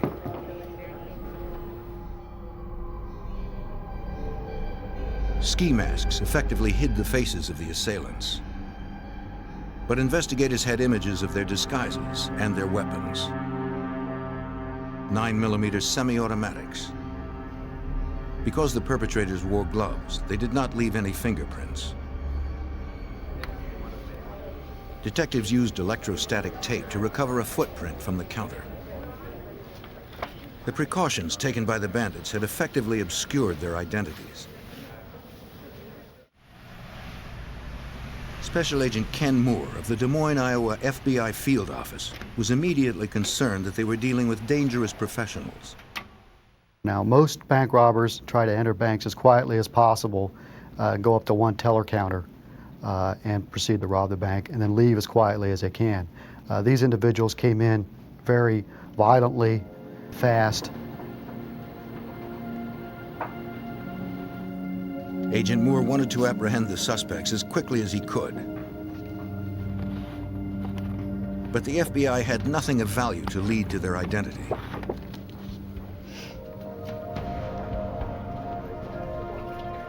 Several weeks later, a communique came into the Des Moines office. It alerted area FBI of a February 15th bank robbery in Davenport, Iowa. Agents contacted the Davenport office to see if the incident might be related. Hello? Yes, well, I think we're working on The agent described 2 gunmen wearing ski masks and black overcoats that had invaded a Davenport bank. The thieves used the same Spanish phrases as the Des Moines bandits. They also hopped over the counter to empty the cash drawers. There was one significant difference. This time, the bandits left a real explosive, a pipe bomb instead of a fake. Fortunately, the detonator was missing. Disarming it had slowed down the investigation. What that device does is it requires more manpower that could be out conducting an active investigation. Instead, they're at the bank making sure things are safe. Investigators believed that the similarities between the incidents were more than coincidental. After the Davenport bank robbery, we realized that the same individuals were responsible for both bank robberies. This was our first connection to possible serial bank robbers. Okay. See you later. Have a good night. In the next 4 months, Cincinnati, Green Bay, and Kansas City suffered similar crimes. There appeared to be a pattern of their robberies. There appeared to be 2 regions where they were robbing banks, the Midwest region as well as the Ohio region. We were trying to logically connect those 2 regions and why banks were being robbed that way. The robberies occurred between 10 and 11 in the morning when banks were less populated. Each time, the bandits were out in less than 5 minutes, always leaving an inert bomb as they fled. The wide geographic spread of targets made their next moves impossible to predict. I'll get back with you. The FBI needed to find some evidence that would lead to the suspects. On June 8, 1994, the bandits hit a bank in Springdale, Ohio. They drove away with over $11,000. A bystander saw them use a brown Chevrolet as their getaway car. On June 17th, a security guard became suspicious of a car on his employer's lot. It had been sitting for a week without anyone claiming it. He saw a police scanner. He also spotted a pager next to a stained $20 bill. A Springdale officer came out to check the car. He began a search to ascertain the vehicle's ownership. He made an effort to force open the glove compartment.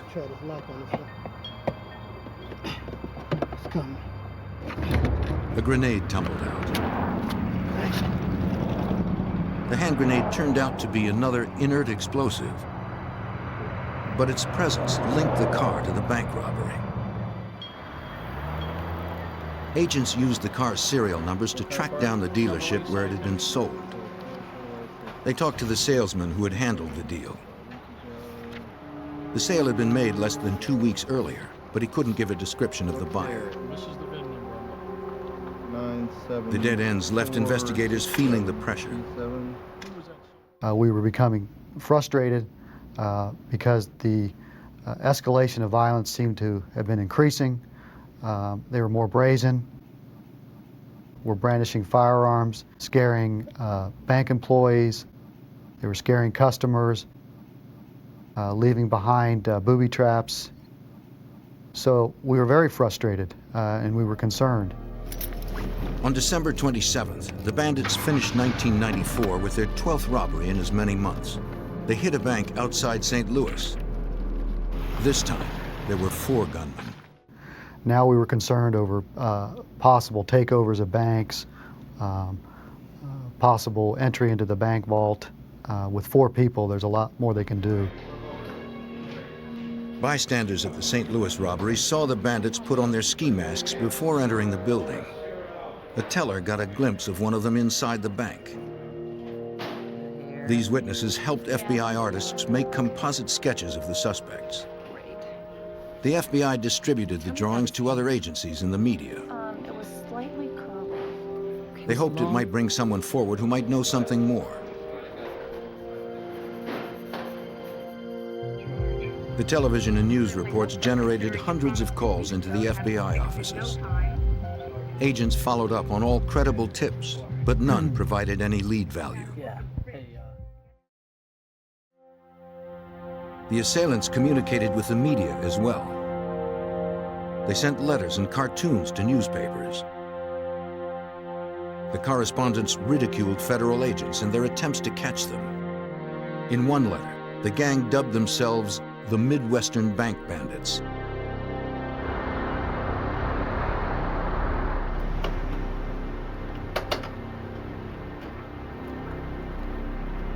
The bandits sent another message to authorities in one of their getaway cars. An investigator searched a vehicle used in a robbery near St. Louis. On the front seat, the gang had left a newspaper clipping about Timothy McVeigh, the Oklahoma City bomber. In less than 2 years, the bandits had hit at least 15 banks across the Midwest. By the end of August 1995, agents from 7 states and FBI headquarters gathered in Louisville, Kentucky. If we can get a shadow or something to raise the serial number on this. All the offices were now working together to identify and apprehend the suspects. All information and leads were to be channeled through a single office, then distributed to the others. Right, we'll work on that. See if we can't raise the serial number or something off it. Special Agent Moore in Des Moines served as the point man. The meeting also resulted in all case agents going back to their office, reviewing all files to see if there's anything they may have missed or anything of lead value that might assist us in identifying the suspects. Supervisory Special Agent David Welker found a phone tip that came into his Cincinnati office after a June 1994 robbery. The informant had named 2 men as the leaders of the Midwestern bank bandits, Peter Langan and Richard Guthrie. We determined at the time that they had criminal backgrounds, that as we set out our leads, that they had been arrested in Georgia for the robbery of a Pizza Hut. And then we found also at the time that the U.S. Secret Service had looked at Langan as a result of threats made to the president. At the arrest, police seized semi-automatic guns and grenades, weapons similar to those used by the bank bandits. The suspects served a brief prison sentence before being released.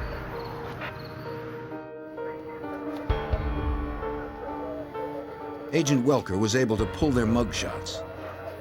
He compared the photographs with the artist's sketches made after the St. Louis robberies.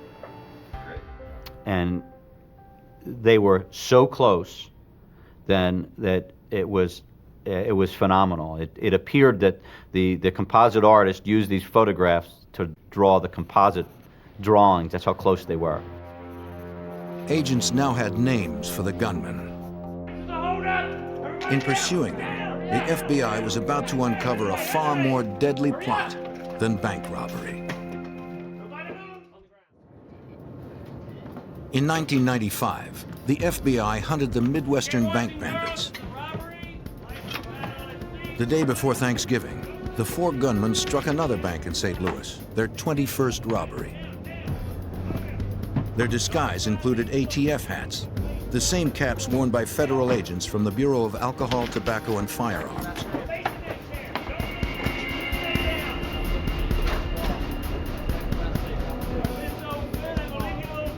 They also left their signature pipe bomb.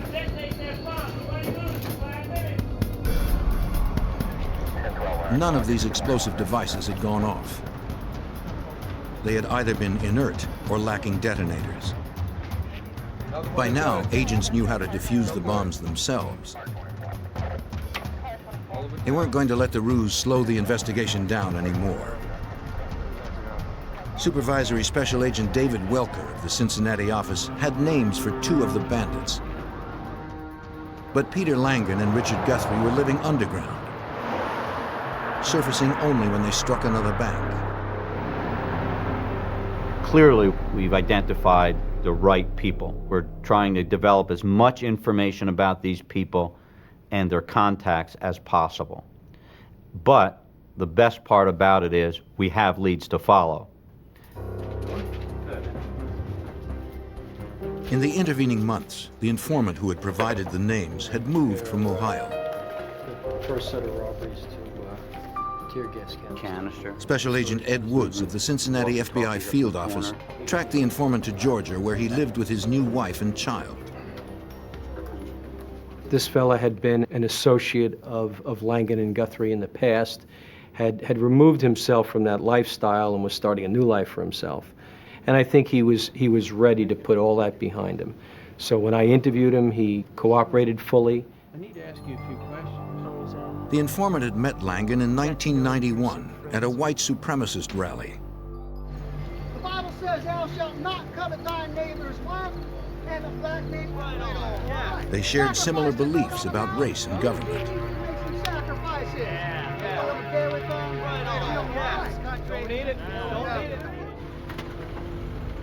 A year later, Langan proclaimed his intention to form the Aryan Republican Army. It was going to start a revolution against Washington and its federal agencies like the FBI and ATF. It's your tax money they're taking. Langan had been inspired by the Order, an established terrorist group. I mean, you know what I'm saying? You're breaking your back. You know what I'm saying? The Order had financed their racist agenda by robbing $4 million from banks and armored cars. Hey, how's it going? That evening, Langan introduced Guthrie as his compatriot. Explain all about that. 2 months before the first bank robbery, they asked the informant to become a member of the Aryan Army. Well, I've got some stuff here. I think that He declined to join the new gang, we can certainly use some of it. Yeah, here. but he did agree to pitch in. What we got from this cooperating witness was the scope of their activities, the surgical planning for their bank robbery activities, the fact that now we learned for the first time that their activities aren't just bank robbery and criminal matters. It relates to white supremacy. The informant helped Langan case the bank in Springdale, Ohio.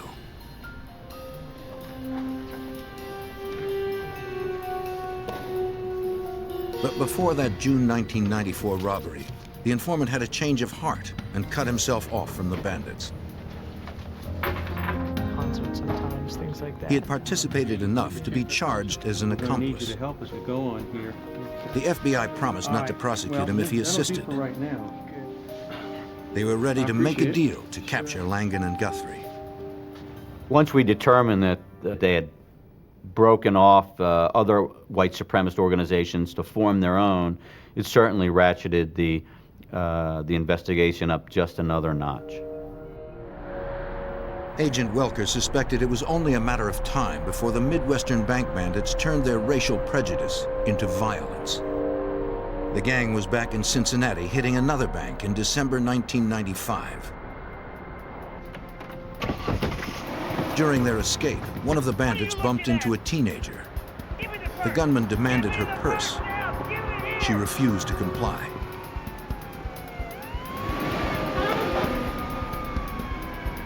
Only the sound of approaching sirens prevented the young woman from being seriously hurt. Betting that the bandits were still in the area, Agent Welker brought the informant to Cincinnati. You know the fellows that are involved. Upon arriving, the informant agreed to re-enter the white supremacist movement. Make sure that he has your pager. Agents instructed Okay. him to page the FBI when he Ed, made contact you and with I the stay in suspects. contact now. So, say what you But do. investigators became frustrated when more than a week passed without any results. Since he's been here for a week and a half and has provided no information at all and has arranged no meeting, has virtually done nothing, I was more than skeptical as to what this cooperating witness could do for us. And I was prepared to send him home because of my disbelief at the time. At 2:30 in the morning of January 17th, 1996, the informant paged the FBI. The call roused investigators from sleep to a secret meeting. The informant claimed to have found Guthrie.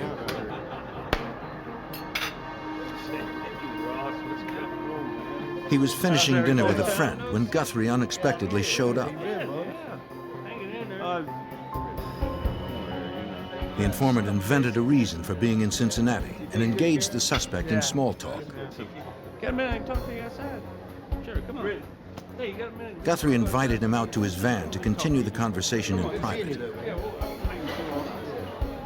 Where are you chilling?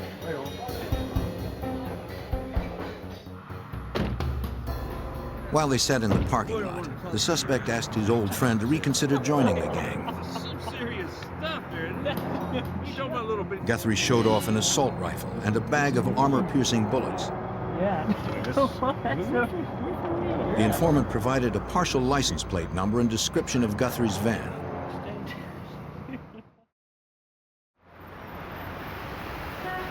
Agents still doubted his credibility.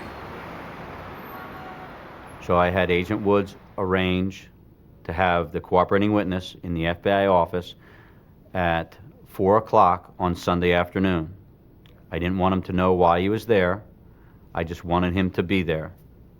And then I arranged for my division's polygraph examiner to be there, and I wanted the polygraph of him. I wanted to make sure that what he was telling us was true. The informant agreed to take a lie detector test. I think he's lying. You think he's lying? It's all over the place. Give him a chance and he didn't tell The examiner determined that the young man had been deceptive in his answers during the test. I'm telling the truth. Listen. The piece of paper there, this polygraph doesn't lie. Listen, He I have insisted he was somebody telling the who's truth. Make a quick phone call, please. Let me make one phone call. What's that? I can prove it. I can give you prove it. one more phone chance. call. Yes, One come on. phone call. Make it a good one. To prove it, he placed a call to the friend with whom he had had dinner. Hey, what's going on, man? Good, man. Yeah. The speakerphone allowed the agents to hear everything. Hey, what happened with you and Guthrie, man? He took you out in the van. Yeah, Guthrie wants you in, man. Yeah. Without prompting, the Yeah, friend we did. We immediately spent some asked time about his together. time with Guthrie. So now we had to make a decision, and the decision is, do we believe the polygraph or do we believe the phone call? I think at the time, I think the decision we made was the right one. That is, we have to believe the phone call. It was an unprovoked response by the friend. The informant arranged to meet Guthrie on Monday at their mutual friend's apartment. FBI agents assembled an arrest team. They staked out the location, ready to capture the suspect when he arrived.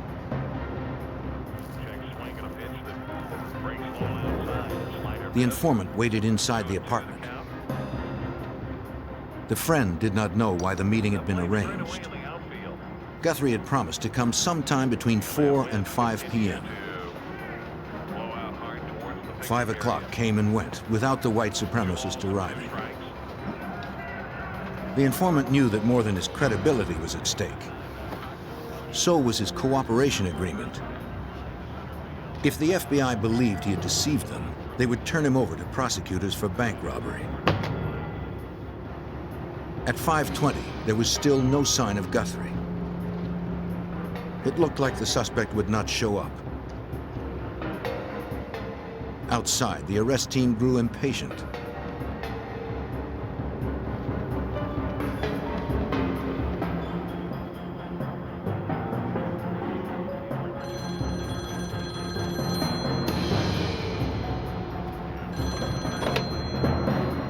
Hey, what's up? Yeah, he's here. It was Guthrie on the phone. He said they could meet at a nearby pizza restaurant in 30 minutes. Camel? All right, 30 minutes. Camel, you down? Yeah.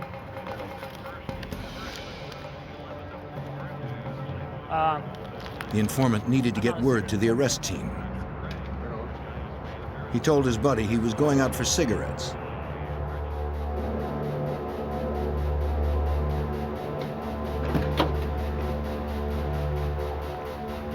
Hey, I'm sorry about the delay. Everything's taken care of, though. The informant told the agents about the call. Yeah. The meeting's been changed just a little bit. We're meeting just a little bit up the road. Everything's still fine, though, okay? I think he's telling us the truth. I hope he is. Otherwise, he's going to jail. Okay, guys. They we got a alerted new the SWAT location. team to the new location. Several cars set out for the pizza parlor. The agents could not help but wonder if this was the location or just another diversion. Along the way, traffic separated the arrest team. One agent was passing a convenience store parking lot when he spotted Guthrie.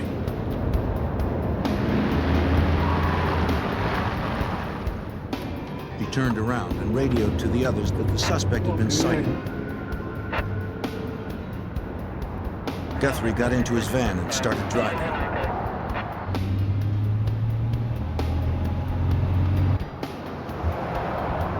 The agent stayed on the van's tail, hoping the rest of the team would catch up. He was alone, following a suspect considered highly dangerous. But he was determined not to let Richard Guthrie get away. In January 1996, the FBI pursued Richard Guthrie. The suspect was wanted for 22 bank robberies. An agent separated from the arrest team had spotted the suspect at a Cincinnati parking lot and began tailing his van. He reported by radio his progress to the others. You got him in a cul-de-sac. Where are you? Guthrie noticed that he was being followed.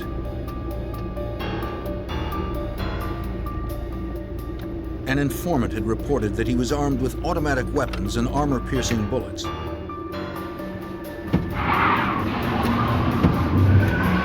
The suspect tried to lose his tail.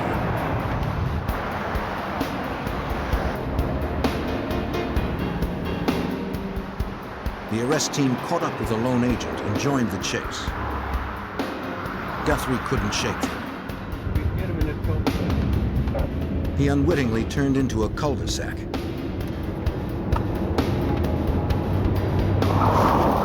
Trapped, he abandoned his van. Agent Ed Wood sprinted right behind. He caught up to the gunman.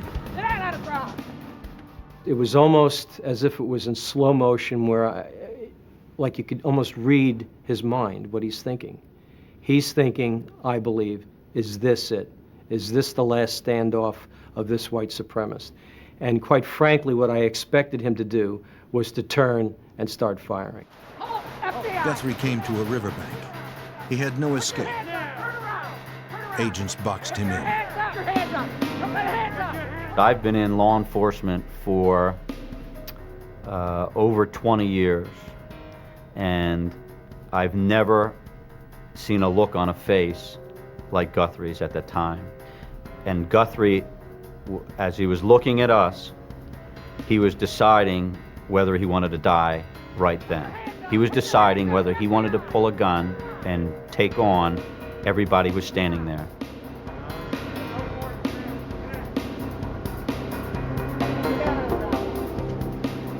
The suspect chose to live. He submitted to arrest. Catching him, it was a huge relief, and catching him to where there was no violence attached to the arrest was even a greater relief. Once in custody, Guthrie began talking. He told investigators how he stayed in touch with the other primary suspect, Peter Langan. What are these numbers right? The friends used coded voicemails to contact one another.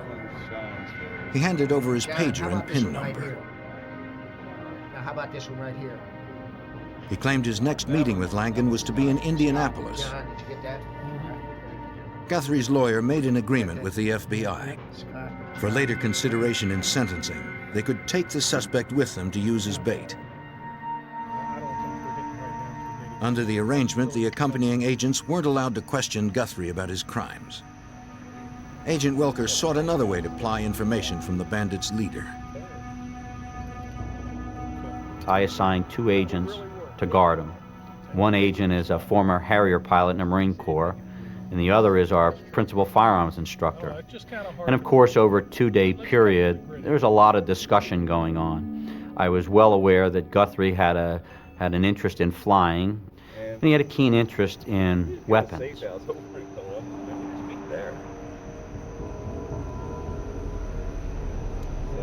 During the trip, the agents engaged Guthrie in long conversations about common interests.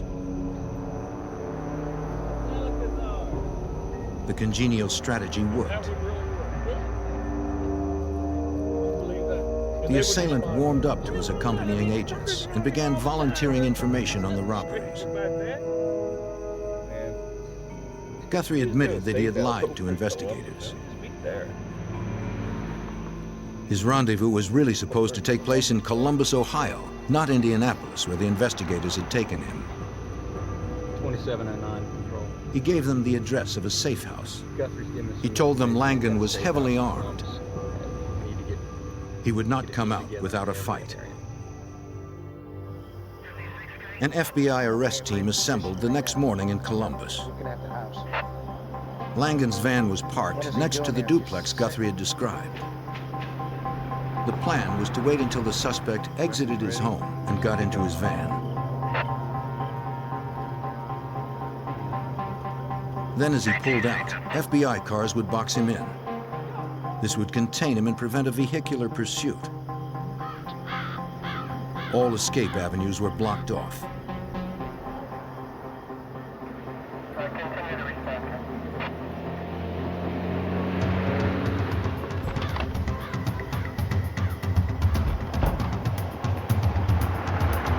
At 9:30 a.m., Langan left the duplex carrying a canvas bag.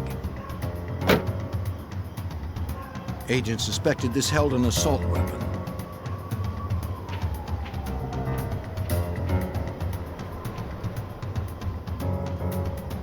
He got into his van, but failed to start the engine.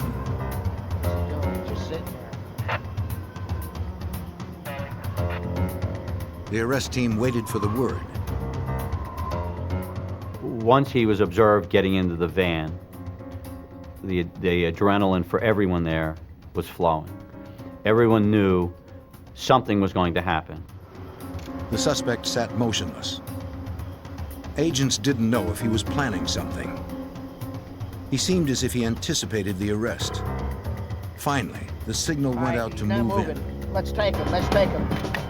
In what agents thought was a suicide move, Langan had decided to put up a fight.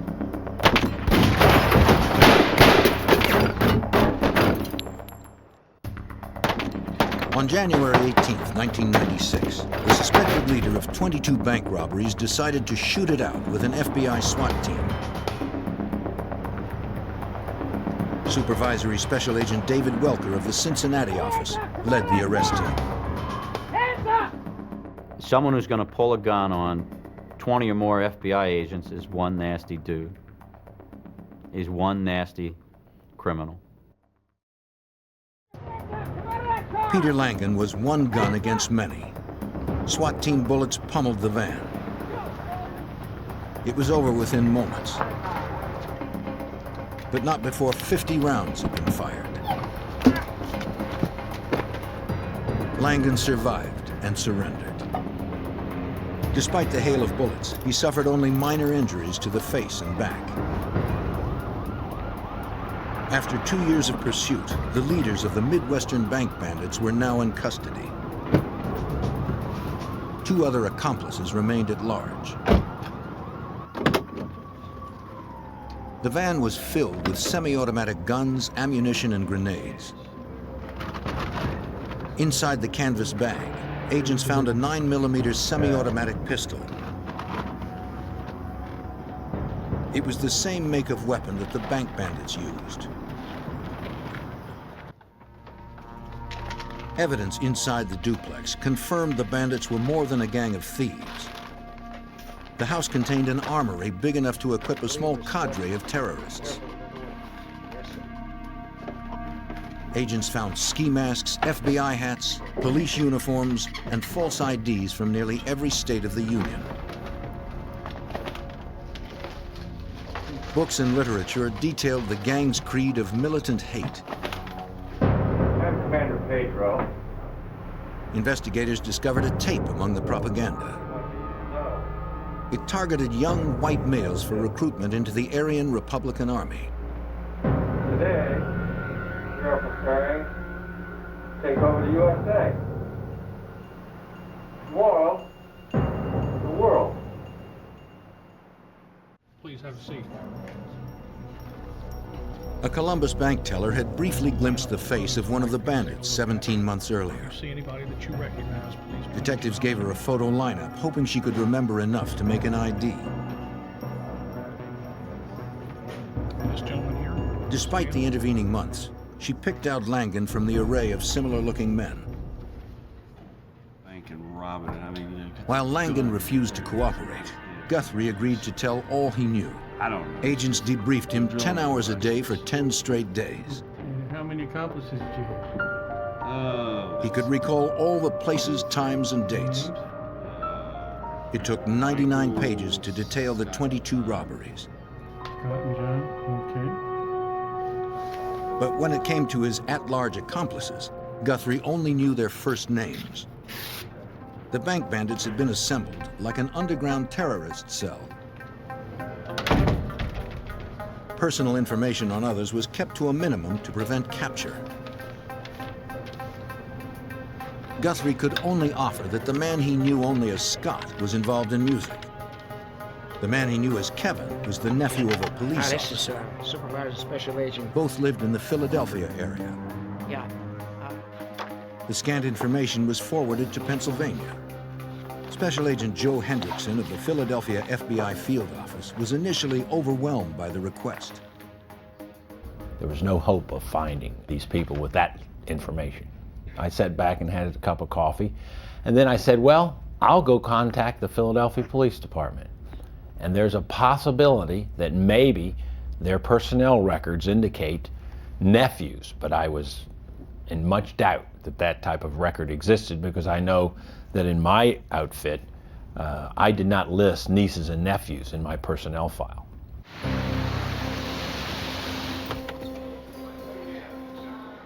Philadelphia had 7,000 police officers, any one of which could be Kevin's uncle.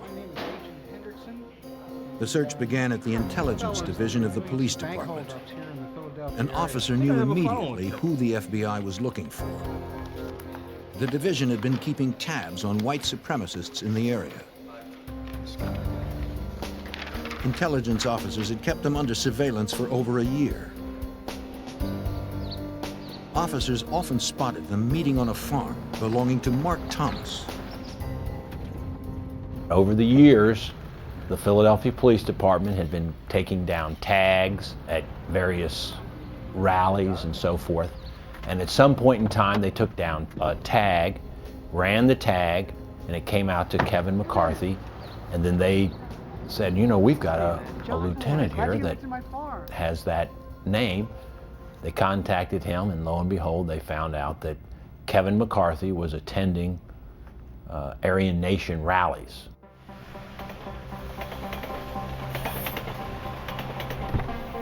Hendrickson put a surveillance squad on Kevin McCarthy.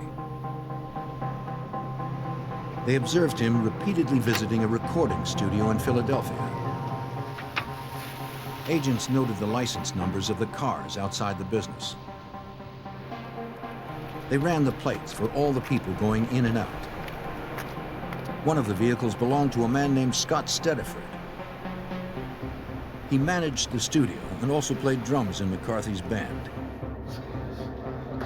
From his amateur photo, Guthrie confirmed that this was the Scott he had worked with.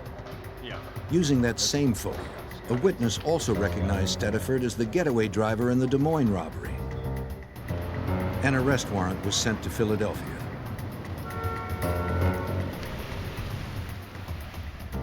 The studio presented too many risks for officers to invade and force. Agents could not be sure who was inside and what weapons might be hidden. They didn't want another shootout. I'm writing it for my mom, actually, and these are the lyrics I came up with. And Two undercover agents posed as father and daughter. The female agent asked Stediford about the cost of studio time. She claimed she wanted to record a song for her mother. Can you grab your guitar? As Stediford considered a quote, the undercover agents confirmed that he was alone and unarmed. Okay, turn around. Up. You're under arrest. Turn around. Hands behind The agents drew on him.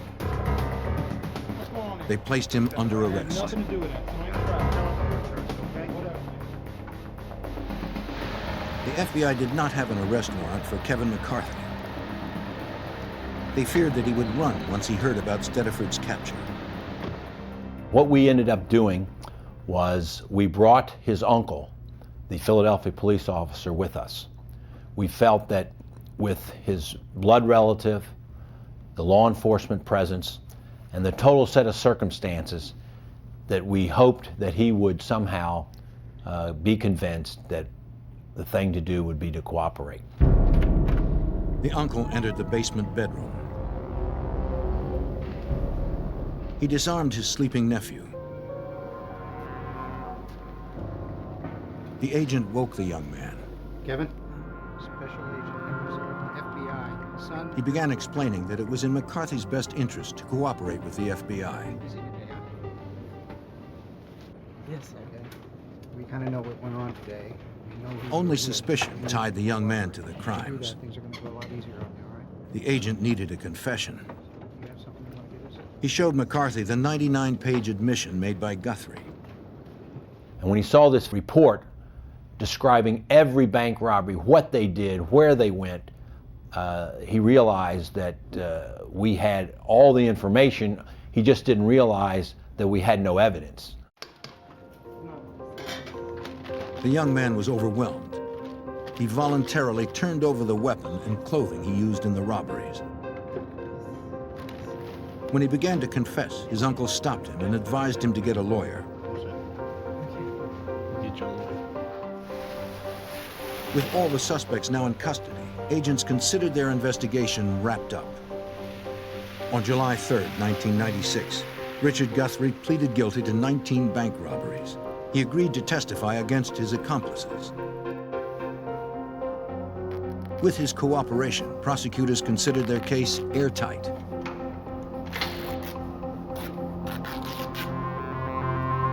Nine days later, the cooperating witness hanged himself in a jail cell. The suicide devastated the government's case. Now, that created a major problem for the prosecution because since Guthrie could no longer be cross-examined, his information couldn't be used directly against Langan. If the other bank bandits were going to be convicted, the FBI had to find someone else who could corroborate Guthrie's confession. In 1996, the legal case against the Midwestern bank bandits was on the verge of collapse. The chief cooperating witness had killed himself. Without his testimony, the evidence against his captured co-defendants was slim. Special Agent Joe Hendrickson spearheaded the investigation in Philadelphia. These bank robbers were very, very good, and the evidence that they left behind at every robbery was zero. They were fully masked, fully gloved. Their weapons were untraceable. Hendrickson helped convince Kevin McCarthy to plead guilty and turn state's witness. But prosecutors needed more than one cooperating felon to convict the others. Investigators focused on the man who had steered suspects into the Aryan Republican Army. Mark Thomas had turned Scott Stediford and Kevin McCarthy into outlaws. Thomas edited a newsletter and webpage for white supremacists. His literature and videos had swayed many young men into racist and anti-government organizations. And we felt that even though he was not personally involved in these crimes, that he had caused these crimes to come about, and therefore he was responsible. And based on conspiracy laws, we felt that it was quite possible to go after him for conspiring to commit bank robbery. The FBI made weekly contact with Thomas at his Pennsylvania farm. I want to ask you some questions. They wanted to know about his activities, but more importantly, they wanted to keep pressure on him. 15 years. 15 years. You live here alone? No, I've had about enough of you guys coming over here and messing with me. They made it clear that they suspected him and weren't going away.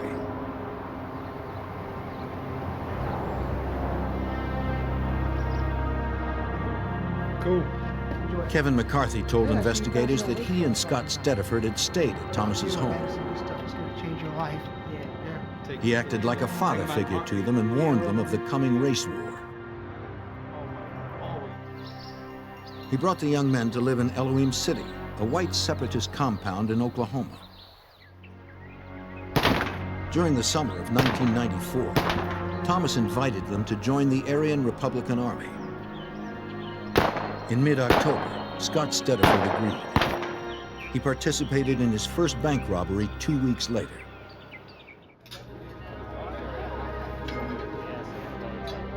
On November 13th, Thomas drove Kevin McCarthy to Arkansas for an introduction to Langan and Guthrie. The teenager heard them boast of successfully robbing banks throughout the Midwest. The 17-year-old joined up. We found a better way to do it.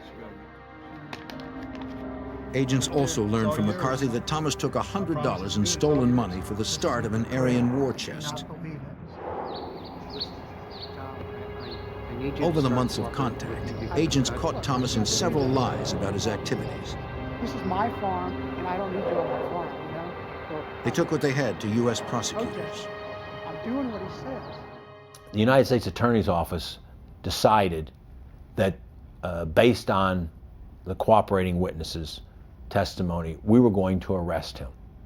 Even though it was a very slim case, it was a close call, as the United States Attorney's Office would say, but we're going to put out an arrest warrant for him. Thomas heard that the FBI was going to pick him up on a charge of conspiracy. He agreed to surrender after calling the media to witness the event. He told the press their presence prevented his assassination. Thomas pleaded not guilty at his arraignment hearing on February 4th, 1997. No comment. He asked to meet with the FBI the next day. That's where Mark Thomas caved. He signed a 7-page plea agreement that corroborated Kevin McCarthy's confession. The government's case was now solid. This was the biggest surprise of anyone's involved in the case. The idea that the head of the movement, after 1 day in prison, would decide to completely cooperate was just unfathomable. But apparently our pressure over the 6 months of continually talking to him, and then the 1 night in prison, was enough for him to decide that he had been completely wrong in his ideals and that he wanted to, as he said, get right with God. Mark Thomas was sentenced to 9.5 years in prison. Peter Langan was convicted on bank robbery and gun charges. He received life without parole. Kevin McCarthy got 5 years. His testimony helped convict Scott Stediford on 2 counts of armed bank robbery. The court sentenced Stediford to 29.5 years. In America, extremist groups enjoy the freedom to maintain their beliefs. They are constitutionally protected until they cross the legal line. If they engage in outlaw activities, they will find the FBI on a mission to stop them.